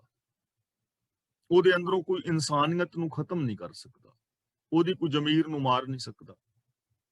ਦੇਖੋ ਭਾਈ ਮਤੀ ਦਾਸ, ਉਹਨਾਂ ਦੇ ਸਰੀਰ ਨੂੰ ਤੇ ਖਤਮ ਕਰ ਦਿੱਤਾ, ਚੀਰ ਦਿੱਤਾ ਆਰੇ ਨਾਲ, ਸਰੀਰ ਤੇ ਖਤਮ ਹੋ ਗਿਆ। ਅਸੀਂ ਸ਼ਹੀਦੀ ਕਵਾਂਗੇ ਪਰ ਉਹ ਕਹਿਣਗੇ ਅਸੀਂ ਮਾਰ ਦਿੱਤਾ, ਮਾਰ ਦਿੱਤਾ। ਪਰ ਜ਼ਮੀਰ ਨੂੰ ਕੋਈ ਮਾਰ ਸਕਿਆ? ਕੀ ਉਹਨਾਂ ਦੀ ਆਤਮਿਕ ਮੌਤ, ਆਤਮਿਕ ਜੀਵਨ ਨੂੰ ਕੋਈ ਆਂਚ ਵੀ ਪਹੁੰਚਾ ਸਕਿਆ? ਮਤਲਬ ਹੀ ਨਹੀਂ, ਸਵਾਲ ਹੀ ਨਹੀਂ ਪੈਦਾ ਹੁੰਦਾ। ਛੋਟੇ ਸਾਹਿਬਜ਼ਾਦੇ, ਉਹਨਾਂ ਨੂੰ ਨੀਹਾਂ ਵਿੱਚ ਚਿਣ ਦਿੱਤਾ ਨਾ, ਸਰੀਰ ਉਹਨਾਂ ਦਾ ਖਤਮ ਕਰਤਾ, ਸ਼ਹੀਦ ਹੋ ਗਏ ਉਹ, ਲੇਕਿਨ ਕੀ ਉਹਨਾਂ ਦੀ ਜ਼ਮੀਰ ਨੂੰ ਕੋਈ ਮਾਰ ਸਕਿਆ? ਉਹਨਾਂ ਦੇ ਅੰਦਰੋਂ ਇਨਸਾਨੀਅਤ ਨੂੰ ਕੋਈ ਮਾਰ ਸਕਿਆ? ਬਾਬਾ ਬੰਦਾ ਬਹਾਦਰ ਜੀ ਦੇ ਬੰਦ ਕੱਟ ਦਿੱਤੇ, ਉਹਨਾਂ ਦੀ ਅੱਖ ਕੱਢ ਦਿੱਤੀ ਸਰੀਆ ਗਰਮ ਮਾਰ ਕੇ, ਦੂਜੀ ਵੀ ਕੱਢਤੀ, ਹੱਥ ਕੱਟਤਾ, ਦੂਜਾ ਹੱਥ ਕੱਟਤਾ, ਪੈਰ ਕੱਟਤੇ, ਪੁੱਤਰ ਦਾ ਕਲੇਜਾ ਕੱਢ ਕੇ ਮੂੰਹ ਚ ਪਾਤਾ, ਜਮੂਰਾਂ ਨਾਲ ਮਾਸ ਨੋਚ ਦਿੱਤਾ। ਕੀ ਉਹਨਾਂ ਦੀ ਜ਼ਮੀਰ ਨੂੰ ਕੋਈ ਮਾਰ ਸਕਿਆ? ਨਾ। ਇਸ ਲਈ ਜੋ ਰੱਬ ਦੇ ਚਰਨਾਂ ਦੀ ਸ਼ਰਨ ਵਿੱਚ ਆ ਜਾਂਦਾ, ਉਹਦੀ ਜ਼ਮੀਰ ਨੂੰ ਕੋਈ ਨਹੀਂ ਮਾਰ ਸਕਦਾ, ਉਹਦੇ ਅੰਦਰੋਂ ਇਨਸਾਨੀਅਤ ਕਦੇ ਨਹੀਂ ਮੁੱਕਦੀ, ਉਹਦੇ ਆਚਰਨ ਔਰ ਆਦਰਸ਼ ਤੋਂ ਕਦੇ ਨਹੀਂ ਡੁਲਾਇਆ ਜਾ ਸਕਦਾ। ਪਰ ਇਹ ਉਹਨਾਂ ਦੀ ਗੱਲ ਹੈ ਜਿਨ੍ਹਾਂ ਨੇ ਰੱਬ ਦੀ ਸ਼ਰਨ ਲੈ ਲਈ, ਜਿਨ੍ਹਾਂ ਨੇ ਆਪਣਾ ਆਪਾ ਰੱਬ ਅੱਗੇ ਸਮਰਪਿਤ ਕਰ ਦਿੱਤਾ। ਸੋ ਮੂਆ ਜਿਸ ਮਨੋਂ ਵਿਸਾਰੈ, ਮਰਦਾ ਉਹ ਹੈ ਜਿਨਨੇ ਰੱਬ ਨੂੰ ਮਨੋਂ ਵਿਸਾਰ ਦਿੱਤਾ। ਜਿਸ ਦਾ ਮਤਲਬ ਜਿਸ ਨੇ ਰੱਬ ਨੂੰ ਮਨੋਂ ਵਿਸਾਰ ਦਿੱਤਾ, ਉਹ ਮਰ ਜਾਂਦਾ ਹੈ। ਮਰਨ ਦਾ ਮਤਲਬ ਇਹ ਨਹੀਂ ਕਿ ਉਹਦਾ ਸਰੀਰ ਮਰ ਜਾਂਦਾ ਹੈ। ਕਿੰਨੇ ਲੋਕ ਨੇ ਜੋ ਸੱਚ ਨੂੰ ਵਿਸਾਰ ਕੇ ਜੀ ਰਹੇ ਨੇ, ਅਨੇਕਾਂ ਨੇ, ਬਹੁ ਗਿਣਤੀ ਹੈ ਲੋਕਾਂ ਦੀ, ਪਰ ਇਨਸਾਨੀਅਤ ਉਹਨਾਂ ਦੇ ਅੰਦਰੋਂ ਮਰ ਜਾਂਦੀ ਹੈ। ਉਹਨਾਂ ਦੇ ਅੰਦਰੋਂ ਇਨਸਾਨੀਅਤ ਮਰ ਜਾਂਦੀ ਹੈ। ਜਿਵੇਂ ਭੈਣ ਕਹਿ ਰਹੇ ਸਨ ਨਾ, ਉਹ 6 ਸਾਲ ਦੀ ਬੱਚੀ ਦੇ ਨਾਲ ਜੋ ਕੁਝ ਵੀ ਹੋਇਆ ਹੈ, ਤਾਂ ਇਨਸਾਨੀਅਤ ਮਰੇਗੀ ਤੇ ਬੰਦਾ ਐਸੇ ਕਰਮ ਕਰੇਗਾ ਨਾ। ਰੱਬ ਭੁਲਾ ਦਿੱਤਾ, ਰੱਬ ਦੇ ਗੁਣ ਮਨ ਚੋਂ ਨਿਕਲ ਗਏ, ਇਨਸਾਨੀਅਤ ਮਰ ਗਈ। ਤੇ ਇਨਸਾਨੀਅਤ ਮਰੀ ਵਾਲੇ ਲੋਕ ਇਹ ਕੁਛ ਕਰ ਰਹੇ ਨੇ। 2-2 ਸਾਲ ਦੀਆਂ ਬੱਚੀਆਂ ਦੇ ਨਾਲ ਵੀ ਐਸਾ ਕੁਛ ਵਾਪਰਿਆ। ਨੌਜਵਾਨ ਬੱਚੀਆਂ ਦੇ ਨਾਲ ਗੈਂਗ ਰੇਪ ਕਰਕੇ ਉਹਨਾਂ ਦੀਆਂ ਰੀੜ੍ਹ ਦੀਆਂ ਹੱਡੀਆਂ ਤੋੜਨੀਆਂ, ਜ਼ਬਾਨਾਂ ਕੱਟ ਦੇਣੀਆਂ, ਔਰ ਇਹ ਕਿੰਨਾ ਕੁਛ ਐਸਾ ਹੋ ਰਿਹਾ। ਕੌਣ ਕਰ ਰਹੇ ਨੇ? ਜਿਹੜੇ ਮਰੇ ਹੋਏ ਨੇ, ਜ਼ਮੀਰ ਮਰੀ ਹੋਈ ਹੈ। ਤਾਂ ਗੁਰੂ ਜੀ ਕਹਿੰਦੇ ਨੇ ਜੋ ਰੱਬ ਨੂੰ ਆਪਣੇ ਮਨ ਚੋਂ ਵਿਸਾਰ ਦਿੰਦਾ ਉਹ ਜਾਂਦਾ, ਉਹ ਜਿੰਦਾ ਨਹੀਂ ਹੁੰਦਾ। ਸੋ ਜੀਵਿਆ ਜਿਸ ਮਨ ਵਸਿਆ ਸੋਏ, ਨਾਨਕ ਅਵਰ ਨਾ ਜੀਵੇ ਕੋਈ, ਆਖਾਂ ਜੀਵਾਂ ਵਿਸਰੇ ਮਰ ਜਾਉ। ਮੌਤ ਔਰ ਜੀਵਨ ਨੂੰ ਗੁਰੂ ਜੀ ਨੇ ਇੱਕ ਪੰਕਤੀ ਵਿੱਚ ਬਿਆਨ ਕੀਤਾ ਕਿ ਮੌਤ ਕੀ ਹੈ ਤੇ ਜੀਵਨ ਕੀ ਹੈ। ਮਰਣੰ ਵਿਸਰਣੰ ਗੋਬਿੰਦਹਿ, ਜੀਵਨੰ ਹਰ ਨਾਮ ਧਿਆਵਣੈ। ਮੌਤ ਹੈ ਰੱਬ ਨੂੰ ਵਿਸਾਰ ਦੇਣਾ, ਸੱਚ ਨੂੰ ਵਿਸਾਰ ਦੇਣਾ, ਤੇ ਜੀਵਨ ਹੈ ਸੱਚ ਦੇ ਨਾਲ, ਰੱਬ ਦੇ ਨਾਲ ਮਿਲ ਕੇ ਜੀਣਾ। ਸੋ ਮੂਆ ਜਿਸ ਮਨੋਂ ਵਿਸਾਰੇ, ਤਿਸ ਤਜ ਅਵਰ ਕਹਾਂ ਕੋ ਜਾਏ। ਕਹਾਂ ਦਾ ਮਤਲਬ ਕਿੱਥੇ, ਤਜ ਦਾ ਮਤਲਬ ਛੱਡ ਕੇ, ਅਵਰ ਕਹਾਂ ਦਾ ਮਤਲਬ ਹੋਰ ਕਿੱਥੇ, ਕੋ ਜਾਏ ਦਾ ਮਤਲਬ ਕੋਈ ਮਨੁੱਖ ਉਸ ਪ੍ਰਭੂ ਨੂੰ ਛੱਡ ਕੇ ਕੋਈ ਹੋਰ ਕਿੱਥੇ ਜਾਏ। ਹੁਣ ਉਹਨੂੰ ਛੱਡ ਕੇ ਕਿੱਥੇ ਜਾਓਗੇ? ਕੋਈ ਦੇਵੀ, ਕੋਈ ਦੇਵਤਾ, ਕੋਈ ਮੜੀ, ਕੋਈ ਪੀਰ, ਕੋਈ ਕਬਰ, ਕੋਈ ਬਾਬਾ, ਕੋਈ ਜੋਤਸ਼ੀ, ਕੋਈ ਜੰਤਰ ਮੰਤਰ ਤੰਤਰ ਵਾਲਾ ਰੱਬ ਦੇ ਸਿਸਟਮ ਨੂੰ ਬਦਲ ਸਕਦਾ ਹੈ? ਨਹੀਂ ਬਦਲ ਸਕਦਾ। ਤੇ ਕਿੱਥੇ ਜਾਓਗੇ? ਕਿਹਦੇ ਕੋਲ ਜਾਓਗੇ? ਕਿਹਨੂੰ ਕਹੋਗੇ? ਗੁਰੂ ਜੀ ਨੇ ਬਾਣੀ ਵਿੱਚ ਬਚਨ ਕੀਤਾ ਨਾ, ਜੈ ਤਨ ਬਾਣੀ ਵਿਸਰ ਜਾਏ, ਜਿਉਂ ਪੱਕਾ ਰੋਗੀ ਵਿਲ ਲਾਏ। ਜਿਸ ਤਨ ਚੋਂ ਰੱਬ ਦੀ ਸਿਫਤ ਸਲਾਹ ਦੀ ਬਾਣੀ ਭੁੱਲ ਜਾਂਦੀ ਹੈ ਨਾ, ਗੁਣ ਭੁੱਲ ਜਾਂਦੇ ਨੇ, ਉਹ ਕੋੜੀ ਦੀ ਤਰ੍ਹਾਂ ਵਿਰਲਾਪ ਕਰਦਾ ਹੈ, ਆਪਣੇ ਦੁੱਖਾਂ ਦੇ ਰੋਣੇ ਰੋਂਦਾ ਹੈ, ਮੈਂ ਦੁਖੀਆਂ, ਮੈਂ ਦੁਖੀਆਂ। ਤੇ ਦੇਖੋ ਗੁਰੂ ਜੀ ਨੇ ਕੀ ਕਿਹਾ ਹੈ, ਬਹੁਤਾ ਬੋਲਣ ਝੱਖਣ ਹੋਏ, ਵਿਣ ਬੋਲੇ ਜਾਣੇ ਸਭ ਸੋਏ। ਦੁੱਖਾਂ ਵਾਸਤੇ ਅਰਦਾਸਾਂ ਕਰੀ ਜਾਣੇ, ਗਿਲੇ ਸ਼ਿਕਵੇ ਕਰੀ ਜਾਣੇ, ਗੁਰੂ ਜੀ ਕਹਿੰਦੇ ਨੇ ਝਖਾ ਮਾਰਨ ਦੇ ਬਰਾਬਰ ਹੈ। ਵਿਣ ਬੋਲੇ ਜਾਣੇ ਸਭ ਸੋਏ, ਕਿਉਂਕਿ ਰੱਬ ਬਿਨਾਂ ਬੋਲਣ ਤੋਂ ਹੀ ਸਾਡੇ ਦੁੱਖਾਂ ਦੇ ਕਾਰਨਾਂ ਨੂੰ ਜਾਣਦਾ ਹੈ। ਵੀ ਕੰਮ ਤੇ ਤੁਸੀਂ ਪੁੱਠੇ ਕਰ ਰਹੇ ਹੋ, ਤੇ ਪੁੱਠੇ ਕੰਮ ਕਰਕੇ ਤੇ ਫਿਰ ਦੁੱਖ ਹੀ ਮਿਲੇਗਾ ਨਾ। ਈਰਖਾ, ਦ્વેਸ਼, ਵੈਰ ਵਿਰੋਧ ਕਮਾਈ ਜਾਓ, ਚੋਰੀਆਂ ਕਰੀ ਜਾਓ, ਠਗੀਆਂ ਮਾਰੀ ਜਾਓ, ਬੇਈਮਾਨੀਆਂ ਕਰੀ ਜਾਓ ਤੇ ਰੱਬ ਅੱਗੇ ਅਰਦਾਸਾਂ ਕਰੀ ਜਾਓ, ਰੱਬਾ ਸਾਨੂੰ ਸੁੱਖ ਦੇ। ਐਵੇਂ ਕਿਵੇਂ ਹੋਏਗਾ? ਕਿਉਂਕਿ ਰੱਬ ਸਾਡੇ ਕਾਰਨਾਂ ਨੂੰ ਜਾਣਦਾ, ਉਹ ਕਾਰਨ ਦੂਰ ਕਰੋ। ਖੂਹ ਦੇ ਵਿੱਚ ਬਿੱਲੀ ਡਿੱਗੀ ਹੈ ਤੇ ਉੱਥੇ ਬਹਿ ਕੇ ਪਾਠ ਕਰੀ ਜਾਓ, ਮੰਤਰ ਪੜ੍ਹੀ ਜਾਓ, ਨਮਾਜ਼ਾਂ ਪੜ੍ਹੀ ਜਾਓ ਜਾਂ ਅਰਦਾਸਾਂ ਕਰੀ ਜਾਓ ਵੀ ਰੱਬਾ ਇਸ ਖੂਹ ਦੇ ਵਿੱਚੋਂ ਬਦਬੂ ਦੂਰ ਕਰ, ਤੇ ਬਿੱਲੀ ਵਿੱਚ ਹੀ ਰਵੇ। ਰੱਬ ਤੇ ਕਾਰਨ ਜਾਣਦਾ ਵੀ ਕਾਰਨ ਤੇ ਬਿੱਲੀ ਹੈ, ਬਿੱਲੀ ਨੂੰ ਬਾਹਰ ਕੱਢੋ। ਤਾਂ ਗੁਰੂ ਜੀ ਕਹਿੰਦੇ ਨੇ ਤਿਸ ਤਜ ਅਵਰ ਕਹਾਂ ਕੋ ਜਾਏ, ਉਸ ਰੱਬ ਨੂੰ ਛੱਡ ਕੇ ਹੋਰ ਬੰਦਾ ਕਿੱਥੇ ਜਾਏਗਾ? ਕਿਹਦੇ ਕੋਲ ਜਾਓਗੇ? ਕਿਹੜੇ ਬਾਬੇ ਕੋਲ ਜਾਓਗੇ ਜਿਹੜਾ ਬਾਬਾ ਇਸ ਸਿਸਟਮ ਨੂੰ ਬਦਲ ਦੇਵੇਗਾ, ਜਾਂ ਸਾਨੂੰ ਬੱਚੇ ਦੇ ਦੇਗਾ, ਜਾਂ ਸਾਡੇ ਮੁਕੱਦਮੇ ਜਿਤਾ ਦੇਗਾ? ਹਾਂ, ਇਹ ਗੱਲ ਠੀਕ ਹੈ, ਬਾਬੇ ਦੀ ਅੱਗੇ ਸਰਕਾਰ ਵਿੱਚ ਪਹੁੰਚ ਹੋਵੇ ਤੇ ਉੱਥੇ ਰਿਸ਼ਵਤ ਦੇ ਕੇ ਕੰਮ ਗੜਬੜ ਕਰ ਦੇਵੇ, ਉਹ ਗੱਲ ਵੱਖਰੀ ਹੈ। ਸਿਸਟਮ ਨੂੰ ਥੋੜਾ ਬਦਲ ਸਕਦਾ ਕੋਈ।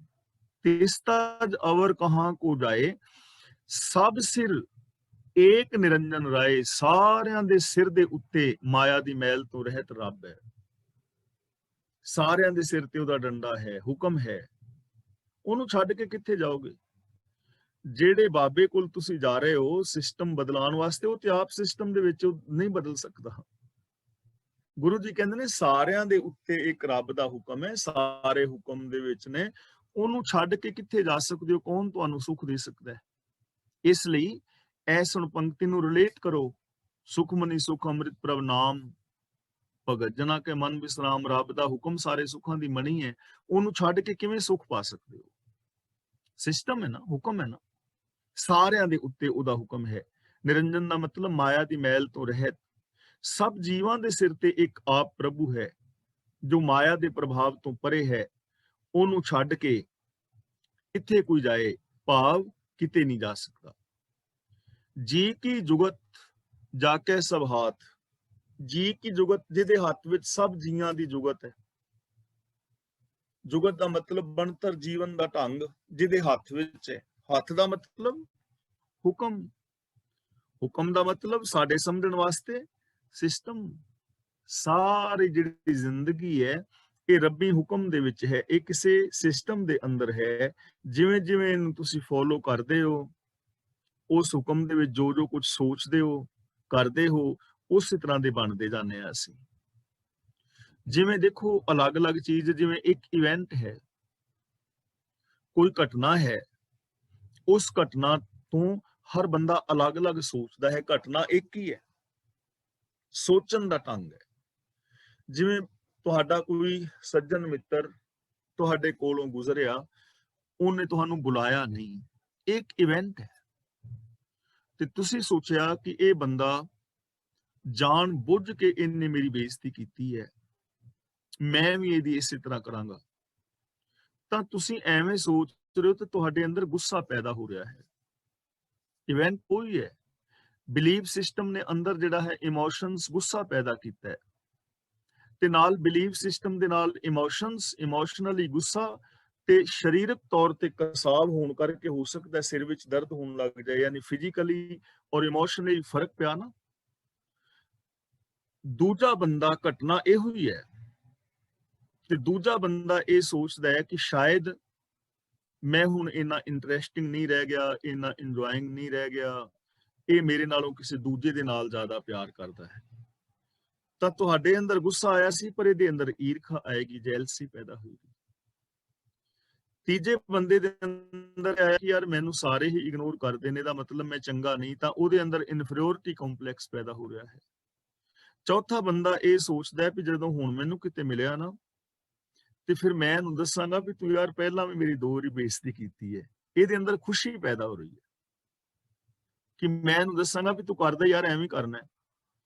ਤੇ ਪੰਜਵਾਂ ਬੰਦਾ ਇਹ ਸੋਚਦਾ ਹੈ ਕਿ ਯਾਰ ਇਹ ਜਿਹੜਾ ਬੰਦੇ ਨੇ ਬੁਲਾਇਆ ਨਹੀਂ ਨਾ ਮੈਨੂੰ, ਹੋ ਸਕਦਾ ਹੈ ਇਹ ਆਪ ਕਿਸੇ ਪਰੇਸ਼ਾਨੀ ਵਿੱਚ ਹੋਵੇ, ਇਹਨੂੰ ਕੋਈ ਪਰੇਸ਼ਾਨੀ ਹੋਵੇ, ਹਸਪੀਟਲ ਜਾ ਰਿਹਾ ਹੋਵੇ, ਕੋਈ ਬੱਚਾ ਬਿਮਾਰ ਹੋਵੇ, ਤੇ ਮੈਂ ਇਹਨੂੰ ਫੋਨ ਕਰਕੇ ਪੁੱਛਾਂਗਾ ਕਿ ਵੀਰੇ ਕੋਈ ਪ੍ਰੋਬਲਮ ਤੇ ਨਹੀਂ ਵੀ ਮਤਲਬ ਤੈਨੂੰ। ਤਾਂ ਇਹਦੇ ਅੰਦਰ ਸਹਾਨੁਭੂਤੀ ਪੈਦਾ ਹੋ ਰਹੀ ਹੈ। ਸਿਸਟਮ ਹੈ ਨਾ, ਇਵੈਂਟ ਇੱਕ ਹੈ, ਥਾਟ ਅਲੱਗ-ਅਲੱਗ ਆ ਰਹੇ ਨੇ, ਉਹ ਥਾਟ ਤੋਂ ਬਿਲੀਵ ਪੈਦਾ ਹੋ ਰਿਹਾ ਹੈ। ਜਿਹੜਾ ਜੈਸਾ ਬਿਲੀਵ ਸਿਸਟਮ ਹੈ ਉਹ ਅੰਦਰ ਇਮੋਸ਼ਨਸ ਪੈਦਾ ਕਰੇਗਾ, ਤੇ ਜਿਹੜੇ ਇਮੋਸ਼ਨਸ ਹੋਣਗੇ ਉਹਦੇ ਉੱਤੇ ਫਿਰ ਅਸੀਂ ਰਿਐਕਸ਼ਨ ਕਰਾਂਗੇ। ਤਾਂ ਸਾਡੇ ਅੰਦਰ ਫਿਜ਼ੀਕਲੀ ਔਰ ਇਮੋਸ਼ਨਲੀ ਦੋ ਚੀਜ਼ਾਂ ਪੈਦਾ ਹੋਣਗੀਆਂ। ਅਸੀਂ ਈਰਖਾ ਕ੍ਰੋਧ ਵਿੱਚ ਆ ਸਕਦੇ ਹਾਂ ਤੇ ਫਿਜ਼ੀਕਲੀ ਸਾਡੇ ਸਰੀਰ ਨੂੰ ਕੋਈ ਸਿਰ ਪੀੜ ਵਗੈਰਾ ਜਾਂ ਕੁਝ ਹੋਰ ਹੋ ਜਾਏਗਾ। ਠੀਕ ਹੈ ਨਾ। ਹੁਣ ਇਹਨੂੰ ਦੂਰ ਕਿਵੇਂ ਕਰੀਏ? ਅੱਗੇ ਹੈ ਡਿਸਪਿਊਟ ਸਿਸਟਮ, ਵੀ ਇਸ ਵਿਚਾਰ ਨੂੰ ਛੱਡ ਕੇ ਦੂਜਾ ਕੋਈ ਚੰਗਾ ਵਿਚਾਰ ਰੱਖਣਾ ਹੈ ਤੇ ਉਹਦਾ ਅੱਗੇ ਇਫੈਕਟ ਸਾਡੇ ਉੱਤੇ ਕੀ ਪਏਗਾ। ਜੋ ਸਾਈਕੋਥੈਰੇਪਿਸਟ ਨੇ ਉਹ ਇੱਕ ਫਾਰਮ ਬਣਾਉਂਦੇ ਨੇ ਇਸੇ ਤਰ੍ਹਾਂ ABCDE। ਐਕਟੀਵਿਟੀ ਇਵੈਂਟ, B ਦਾ ਮਤਲਬ ਬਿਲੀਫ ਸਿਸਟਮ, C ਦਾ ਮਤਲਬ ਕੌਨਸੀਕੁਐਂਸੀ ਔਰ D ਦਾ ਮਤਲਬ ਡਿਸਪਿਊਟ ਕਰਨਾ ਉਹਨੂੰ, ਔਰ E ਦਾ ਮਤਲਬ ਇਫੈਕਟ ਉਹਦਾ ਕੀ ਹੋਇਆ ਹੈ। ਤਾਂ ਇਹ ਸਾਰੀ ਇੱਕ ਜੁਗਤ ਹੈ, ਇੱਕ ਸਿਸਟਮ ਹੈ। ਇਸ ਸਿਸਟਮ ਨੂੰ ਫੋਲੋ ਕਰਕੇ ਤੇ ਅਸੀਂ ਆਪਣੀਆਂ ਚੰਗੀਆਂ ਮਾੜੀਆਂ ਆਦਤਾਂ ਨੂੰ ਬਦਲ ਸਕਦੇ ਹਾਂ। ਜੀ ਕੀ ਜੁਗਤ ਜਾ ਕੇ ਸਭਾਤ, ਜੀ ਦੀ ਜੁਗਤ ਜਿਹੜੀ ਹੈ ਜੀਵਨ ਦਾ ਢੰਗ ਉਸ ਰੱਬੀ ਸਿਸਟਮ ਦੇ ਵਿੱਚ ਹੈ। ਅੰਤਰ ਬਾਹਰ ਜਾਣੂ ਸਾਥ, ਗੁਰੂ ਜੀ ਕਹਿੰਦੇ ਨੇ ਉਸ ਪ੍ਰਭੂ ਨੂੰ ਅੰਦਰ ਬਾਹਰ ਸਭ ਥਾਈਂ ਆਪਣੇ ਨਾਲ ਸਮਝੋ। ਅੰਦਰ ਵੀ ਬਾਹਰ ਵੀ। ਇਹ ਅੰਦਰ ਬਾਹਰ ਦਾ ਮਤਲਬ ਹਰ ਥਾਂ ਤੇ ਆਪਣੇ ਅੰਦਰ ਸਮਝੋ, ਰੱਬ ਵਰਗੇ ਬਣ ਕੇ ਰਹੋ। ਤੇ ਬਾਹਰ ਦਾ ਮਤਲਬ ਦੂਜਿਆਂ ਦੇ ਵਿੱਚ ਵੀ ਰੱਬ ਨੂੰ ਵੇਖੋ, ਉਹ ਵੀ ਰੱਬ ਵਰਗੇ ਹੀ ਨੇ। ਆਪਣੇ ਘਰ ਵਿੱਚ ਜਿਹੋ ਜਿਹਾ ਵਿਹਾਰ ਕਰਦੇ ਦੂਜਿਆਂ ਦੇ ਨਾਲ ਵੀ ਚੰਗਾ ਵਿਹਾਰ ਕਰੋ। ਅੰਦਰੋਂ ਬਾਹਰੋਂ ਇੱਕ ਹੋਵੋ, ਅੰਦਰ ਵੀ ਰੱਬ ਨੂੰ ਸਮਝੋ, ਅੰਦਰ ਉਹਦੇ ਗੁਣਾਂ ਦੇ ਧਾਰਨੀ ਹੋਵੋ ਤੇ ਬਾਹਰ ਵੀ ਰੱਬ ਦੇ ਗੁਣਾਂ ਵਾਲਾ ਵਿਹਾਰ ਕਰੋ। ਉਹਨੂੰ ਸਾਥ ਸਮਝੋ। ਅੰਦਰ ਬਾਹਰ ਹਰ ਥਾਂ ਹੈ, ਘਰ ਬਾਹਰ ਤੇਰਾ ਭਰੋਸਾ। ਜਿੱਥੇ ਵੀ ਜਾਓ ਨਾਲ ਸਮਝੋ, ਤੁਹਾਡੇ ਨਾਲ ਹੈ, ਉਹ ਗੁਣ ਨਾਲ ਨੇ। ਦੇਖੋ ਕਿੰਨਾ ਸੁੱਖ ਨਾਲ ਜਾ ਰਹੇ ਨੇ। ਅੰਤਰ ਬਾਹਰ ਜਾਣੂ ਸਾਥ ਹੈ ਹੀ ਨਾਲ ਤੁਹਾਡੇ। ਉਹ ਪਿੱਛੇ ਕਹਿ ਨਾਨਕ ਇੱਕੋ ਪਸਰਿਆ, ਇੱਕ ਹੀ ਪਸਰਿਆ ਹੋਇਆ ਹੈ ਹੀ ਉਹ। ਅੰਦਰ ਬਾਹਰ ਉਹ ਵੀ ਹੈ। ਤਾਂ ਫਿਰ ਸਮਾਧੀ ਲਾਉਣ ਦੀ ਕੀ ਲੋੜ? ਜਿਹੜਾ ਅੰਦਰ ਬਾਹਰ ਹੈ ਹੀ ਉਹ, ਜਿਹੜਾ ਪਸਰਿਆ ਹੀ ਹੋਇਆ ਹੈ, ਉਹਨੂੰ ਵੇਖਣ ਵਾਸਤੇ ਸਮਾਧੀਆਂ ਲਾਉਣ ਦੀ ਲੋੜ ਨਹੀਂ, ਅੱਖਾਂ ਬੰਦ ਕਰਨ ਦੀ ਲੋੜ ਨਹੀਂ, ਸਗੋਂ ਅੱਖਾਂ ਖੋਲਣ ਦੀ ਲੋੜ ਹੈ। ਅੱਖਾਂ ਬੰਦ ਨਾ ਕਰੋ, ਅੱਖਾਂ ਖੋਲੋ। ਅਸੀਂ ਕੀ ਕਰ ਰਹੇ ਹਾਂ? ਗੁਰਦੁਆਰੇ ਸਾਹਿਬਾਨ ਵਿੱਚ ਜਾਈਏ, ਰਾਗੀ ਸਿੰਘ ਕੀਰਤਨ ਕਰ ਰਹੇ ਨੇ, ਅੱਖਾਂ ਬੰਦ। ਕਥਾਵਾਚਕ ਕਥਾ ਕਰ ਰਿਹਾ ਹੈ, ਅੱਖਾਂ ਬੰਦ। ਸੰਗਤ ਕੀਰਤਨ ਕਥਾ ਸੁਣ ਰਹੀ, ਅੱਖਾਂ ਬੰਦ। ਤੇ ਕਈ ਥਾਵਾਂ ਤੇ ਲਾਈਟਾਂ ਵੀ ਬੰਦ ਕਰ ਲਈਆਂ ਤੇ ਬੈਠੇ ਹੁੰਨੇ ਆ ਅਸੀਂ ਇਸ ਤਰ੍ਹਾਂ ਧੌਣਾ ਸੁੱਟ ਕੇ ਥੱਲੇ। ਐਵੇਂ ਨਹੀਂ ਬਹਿਣਾ। ਗੁਰਦੁਆਰੇ ਤਾਂ ਰੀੜ ਦੀ ਹੱਡੀ ਸਿੱਧੀ ਕਰਕੇ ਬੈਠੋ, ਸਾਵਧਾਨ, ਇਕਾਗਰ ਚੀਤ, ਸਾਵਧਾਨ ਹੋ ਕੇ ਬੈਠੋ, ਇਕਾਗਰ ਚਿੱਤ ਹੋ ਕੇ ਬੈਠੋ, ਅੱਖਾਂ ਖੋਲੋ। ਅਸੀਂ ਅੱਖਾਂ ਬੰਦ ਕਰ ਲਈਆਂ, ਸਮਾਧੀਆਂ ਲਾਣੀਆਂ ਸਿਖਾਤੀਆਂ, ਅੱਖਾਂ ਬੰਦ ਕਰ ਲਈਆਂ। ਸਾਡੇ 80% ਨੌਜਵਾਨ ਨਸ਼ਿਆਂ ਵਿੱਚ ਚਲੇ ਗਏ ਕਿਉਂਕਿ ਇਸ ਦੀ ਸਮਾਧੀਆਂ ਲਾਈ ਬੈਠੇ। ਮਿੱਟੀ ਰੱਖੋ ਅੱਖਾਂ। ਰਾਜਨੀਤਿਕ ਤੌਰ ਤੇ ਫੇਲ ਹੋ ਗਏ, ਧਾਰਮਿਕ ਤੌਰ ਤੇ ਸਾਡੀਆਂ ਮਰਿਆਦਾਵਾਂ ਤੋਂ ਕਿਹੜੇ ਪਾਸੇ ਨੂੰ ਚਲੇ ਗਏ, ਸਰੀਰਕ, ਮਾਨਸਿਕ, ਬੌਧਿਕ, ਆਤਮਿਕ ਤੌਰ ਤੇ ਹਾਲ ਕੀ ਹੋ ਗਿਆ। ਸਭ ਸਿੱਖਣ ਕੋ ਹੁਕਮ ਹੈ ਗੁਰੂ ਮਾਨਿਓ ਗ੍ਰੰਥ, ਕਹਿ ਤੇ ਅਸੀਂ ਰਹੇ ਹਾਂ, ਪਰ ਸਾਡੀਆਂ ਅੱਖਾਂ ਬੰਦ ਕਰਾ ਦਿੱਤੀਆਂ। ਸਾਨੂੰ ਪਤਾ ਹੀ ਨਹੀਂ ਲੱਗਾ 16-17 ਹਜ਼ਾਰ ਡੇਰੇ ਬਾਬਿਆਂ ਦੇ ਕਦੋਂ ਪੰਜਾਬ ਦੇ ਵਿੱਚ ਬਣ ਗਏ। ਅਸੀਂ ਅੱਖਾਂ ਬੰਦ ਕਰੀ ਰੱਖੇ, ਸਾਨੂੰ ਪਤਾ ਹੀ ਨਹੀਂ ਲੱਗਾ ਸਾਡੇ ਲੋਕੀ ਕਦੋਂ ਨਿਰੰਕਾਰੀ ਔਰ ਰਾਧਾ ਸਵਾਮੀ ਦੇ ਚਰਨਾਂ ਵਿੱਚ ਜਾ ਪਏ, ਕਦੋਂ ਅਸੀਂ ਦੇਹ ਧਾਰੀਆਂ ਦੇ ਚੱਕਰ 'ਚ ਪੈ ਗਏ, ਪਤਾ ਹੀ ਨਹੀਂ ਲੱਗਾ ਕਿਉਂਕਿ ਅੱਖਾਂ ਬੰਦ ਨੇ। ਇਸ ਲਈ ਅੱਖਾਂ ਬੰਦ ਨਾ ਕਰੋ, ਅੱਖਾਂ ਖੋਲੋ। ਅੱਖਾਂ ਖੋਲ ਕੇ ਰੱਬ ਨੂੰ ਚੁਫੇਰੇ ਵੇਖੋ, ਰੱਬ ਵਰਗਾ ਵਿਹਾਰ, ਸਤਕਾਰ, ਪਿਆਰ ਕਰੋ। ਅੰਤਰ ਬਾਹਰ ਜਾਣੋ ਸਾਥ, ਗੁਣ ਨਿਧਾਨ ਬੇਅੰਤ ਅਪਾਰ। ਗੁਣ ਨਿਧਾਨ ਦਾ ਮਤਲਬ ਰੱਬ ਗੁਣਾਂ ਦਾ ਖਜ਼ਾਨਾ ਹੈ, ਬੇਅੰਤ ਹੈ, ਅੰਤ ਤੋਂ ਪਰੇ ਹੈ। ਅਪਾਰ, ਉਹਦਾ ਪਾਰ ਨਹੀਂ ਪਾਇਆ ਜਾਂਦਾ। ਗੁਣਾਂ ਦਾ ਖਜ਼ਾਨਾ ਹੈ, ਬੇਅੰਤ ਹੈ, ਅਪਾਰ ਹੈ, ਉਹਦਾ ਅੰਤ ਨਹੀਂ ਪਾਇਆ ਜਾਂਦਾ। ਰੱਬ ਗੁਣਾਂ ਦਾ ਖਜ਼ਾਨਾ ਹੈ। ਤੇ ਉਹ ਗੁਣਾਂ ਦਾ ਖਜ਼ਾਨਾ ਹੈ ਕਿੱਥੇ? ਸਾਡੇ ਅੰਦਰ ਹੈ। ਰੱਬ ਦੇ ਭਗਤ ਉਹਨਾਂ ਗੁਣਾਂ ਨੂੰ ਵਰਤਦੇ ਨੇ। ਗੁਣ ਨਿਧਾਨ ਭਗਤਨ ਕੋ ਵਰਤਨ, ਬਿਰਲਾ ਪਾਵੇ ਕੋਈ। ਉਹਨਾਂ ਗੁਣਾਂ ਨੂੰ ਵਰਤੋ, ਜਿਵੇਂ ਜਿਵੇਂ ਵਰਤੋਗੇ ਤਿਵੇਂ ਤਿਵੇਂ ਵਧਣਗੇ। ਅਸੀਂ ਇਹ ਨਹੀਂ ਕਹਿ ਸਕਦੇ ਕਿ ਸਾਡੇ ਅੰਦਰ ਇੰਨੇ ਕੁ ਗੁਣ ਨੇ, ਨਾ, ਬਹੁਤ ਗੁਣ ਨੇ। ਉਸ ਕਿਸੇ ਵੀ ਗੁਣ ਦਾ ਜਿੰਨਾ ਮਰਜ਼ੀ ਤੁਸੀਂ ਵਿਸਤਾਰ ਕਰ ਸਕਦੇ ਹੋ, ਐਕਸਪਰਟ ਹੋ ਸਕਦੇ ਹੋ ਕਿਸੇ ਵੀ ਗੁਣ ਵਿੱਚ। ਇੱਕ ਗੁਣ ਨੂੰ ਲੈ ਕੇ ਉਹਦਾ ਵਿਸਤਾਰ ਕਰੋ, ਐਕਸਪਰਟ ਹੋ ਸਕਦੇ ਹੋ, ਮਹਾਨ ਹੋ ਸਕਦੇ ਹੋ। ਅਨੰਤ ਗੁਣ ਨੇ, ਗੁਣਾਂ ਦਾ ਖਜ਼ਾਨਾ ਹੈ, ਬੇਅੰਤ ਹੈ, ਪਾਰ ਤੋਂ ਰਹਿਤ ਹੈ। ਨਾਨਕ ਦਾਸ ਸਦਾ ਬਲਿਹਾਰ। ਗੁਰੂ ਪਾਤਸ਼ਾਹ ਜੀ ਕਹਿੰਦੇ ਨੇ ਪ੍ਰਭੂ ਦੇ ਸੇਵਕ ਪ੍ਰਭੂ ਤੋਂ ਬਲਿਹਾਰ ਜਾਂਦੇ ਨੇ। ਦੇਖੋ ਰੱਬ ਦੇ ਸੇਵਕ ਕੌਣ ਨੇ ਜਿਹੜੇ ਉਸ ਤੋਂ ਬਲਿਹਾਰ ਜਾ ਰਹੇ ਨੇ? ਹੁਣ ਗੁਰੂ ਜੀ ਇਹ ਨਹੀਂ ਕਹਿ ਰਹੇ ਕਿ ਰੱਬ ਦੇ ਸੇਵਕ ਮਾਲਾ ਫੇਰਦੇ ਨੇ। ਗੁਰੂ ਜੀ ਇਹ ਨਹੀਂ ਕਹਿ ਰਹੇ ਰੱਬ ਦੇ ਸੇਵਕ ਜਿਹੜੇ ਨੇ ਉਹ ਗ੍ਰਸਤ ਨੂੰ ਛੱਡ ਕੇ ਬਾਬੇ ਬਣ ਜਾਂਦੇ ਨੇ, ਜੰਗਲਾਂ ਵਿੱਚ ਚਲੇ ਜਾਂਦੇ ਨੇ, ਯੋਗਾ ਕਰਦੇ ਨੇ, ਮੈਡੀਟੇਸ਼ਨ ਕਰਦੇ ਨੇ, ਜਾਂ ਉਹ ਮਾਲਾ ਫੇਰਦੇ ਨੇ, ਜਾਂ ਉਹ ਸਮਾਧੀਆਂ ਲਾਉਂਦੇ ਨੇ। ਇਹ ਥੋੜਾ ਕਹਿ ਰਹੇ ਨੇ ਨਾਨਕ ਦਾਸ ਸਦਾ ਬਲਿਹਾਰ, ਰੱਬ ਤੋਂ ਬਲਿਹਾਰ ਹੁੰਦੇ ਨੇ, ਸਦਕੇ ਜਾਂਦੇ ਨੇ, ਯਾਨੀ ਉਹਦੇ ਹੁਕਮ ਵਿੱਚ ਤੁਰਦੇ ਨੇ। ਬਲ, ਤਾਕਤ, ਹਾਰ ਜਾਣਾ। ਬਲਿਹਾਰ ਜਾਣ ਦਾ ਮਤਲਬ ਸਰੈਂਡਰ ਹੋਣਾ, ਬਲਿਹਾਰ ਜਾਣ ਦਾ ਮਤਲਬ ਹੁਕਮ ਨੂੰ ਮੰਨਣਾ। ਰੱਬ ਦੇ ਜੋ ਦਾਸ ਨੇ ਉਹ ਹੁਕਮ ਨੂੰ ਮੰਨਦੇ ਨੇ। ਤੇ ਇਹਨੂੰ ਹੁਣ ਰਿਲੇਟ ਕਰੋ ਉਸ ਪੰਕਤੀ ਦੇ ਨਾਲ, ਸੁਖ ਮਨੇ ਸੁਖ ਅੰਮ੍ਰਿਤ ਪ੍ਰਭ ਨਾਮ, ਭਗਤ ਜਨਾ ਕੈ ਮਨ ਵਿਸਰਾਮ। ਨਾਮ ਦਾ ਮਤਲਬ ਹੁਕਮ, ਹੁਕਮ ਮੰਨਦੇ ਨੇ। ਬਲਿਹਾਰ ਜਾਣ ਦਾ ਮਤਲਬ ਹੁਕਮ ਨੂੰ ਮੰਨਣਾ ਹੈ।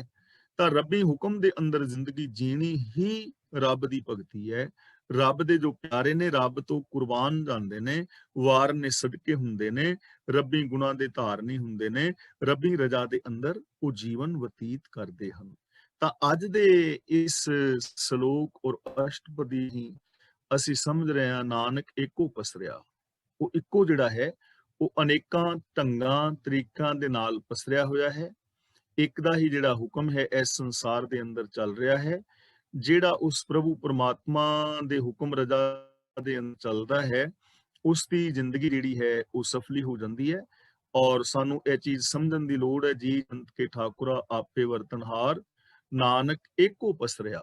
ਦੂਜਾ ਕਹਿ ਦਰਿਸ਼ਾਰ ਕਿ ਇੱਕ ਹੀ ਪਸਰਿਆ ਹੋਇਆ ਹੈ, ਉਹਦੇ ਤੋਂ ਬਿਨਾਂ ਦੂਜਾ ਕਿਹਨੂੰ ਵੇਖੀਏ? ਭਾਵ ਕੋਈ ਦੂਜਾ ਦਿਸਦਾ ਹੀ ਨਹੀਂ ਹੈ। ਇਸ ਲਈ ਸਾਰਾ ਦਿਸਦਾ ਹੋਇਆ ਜਗਤ ਜਦੋਂ ਇਹਨੂੰ ਸਮੁੱਚਤਾ ਦੇ ਰੂਪ ਵਿੱਚ ਵੇਖੋਗੇ ਤਾਂ ਇਹ ਰੱਬ ਦਾ ਹੀ ਰੂਪ ਹੈ। ਸਾਡੇ ਵਿੱਚ ਔਰ ਰੱਬ ਦੇ ਵਿੱਚ ਕੋਈ ਫਰਕ ਨਹੀਂ ਹੈ, ਪਰ ਜੇ ਅਸੀਂ ਸਮਝ ਲਵੀਏ, ਆਪਣੇ ਆਪ ਨੂੰ ਗੁਣਾਂ ਦੇ ਵਿੱਚ ਭੇਦ ਕਰ ਲਵੀਏ, ਰੱਬ ਇੱਕ ਜ਼ਿੰਦਗੀ ਦਾ ਦਰਿਆ ਹੈ, ਅਸੀਂ ਉਹਦੀਆਂ ਲਹਿਰਾਂ, ਉਹਦੇ ਬੁਲਬੁਲੇ ਹਾਂ। ਜੇ ਰੱਬ ਇੱਕ ਪੇੜ ਹੈ ਤਾਂ ਅਸੀਂ ਉਹਦੇ ਫੁੱਲ, ਪੱਤੇ ਔਰ ਟਹਿਣੀਆਂ ਹਾਂ। ਇੱਕ ਹੀ ਭਰਿਆ ਹੋਇਆ ਹੈ, ਇੱਕ ਦਾ ਹੁਕਮ ਹੈ, ਉਹਦੇ ਗੁਣਾਂ ਦੇ ਧਾਰਨੀ ਹੋਣਾ ਹੈ, ਆਪਣੇ ਅੰਦਰ ਔਰ ਦੂਜਿਆਂ ਦੇ ਵਿੱਚ ਉਹਦੀ ਇੱਕ ਜੋਤ ਨੂੰ ਵੇਖਣਾ ਹੈ, ਔਰ ਆਪਣੇ ਅੰਦਰ ਔਰ ਬਾਹਰ ਰੱਬੀ ਗੁਣਾਂ ਦੇ ਅਸੀਂ ਧਾਰਨੀ ਹੋਣਾ ਹੈ, ਔਰ ਆਪਣੇ ਵਿਹਾਰ ਨੂੰ ਬਦਲਣਾ ਹੈ, ਸੋਚ ਨੂੰ ਬਦਲਣਾ ਹੈ।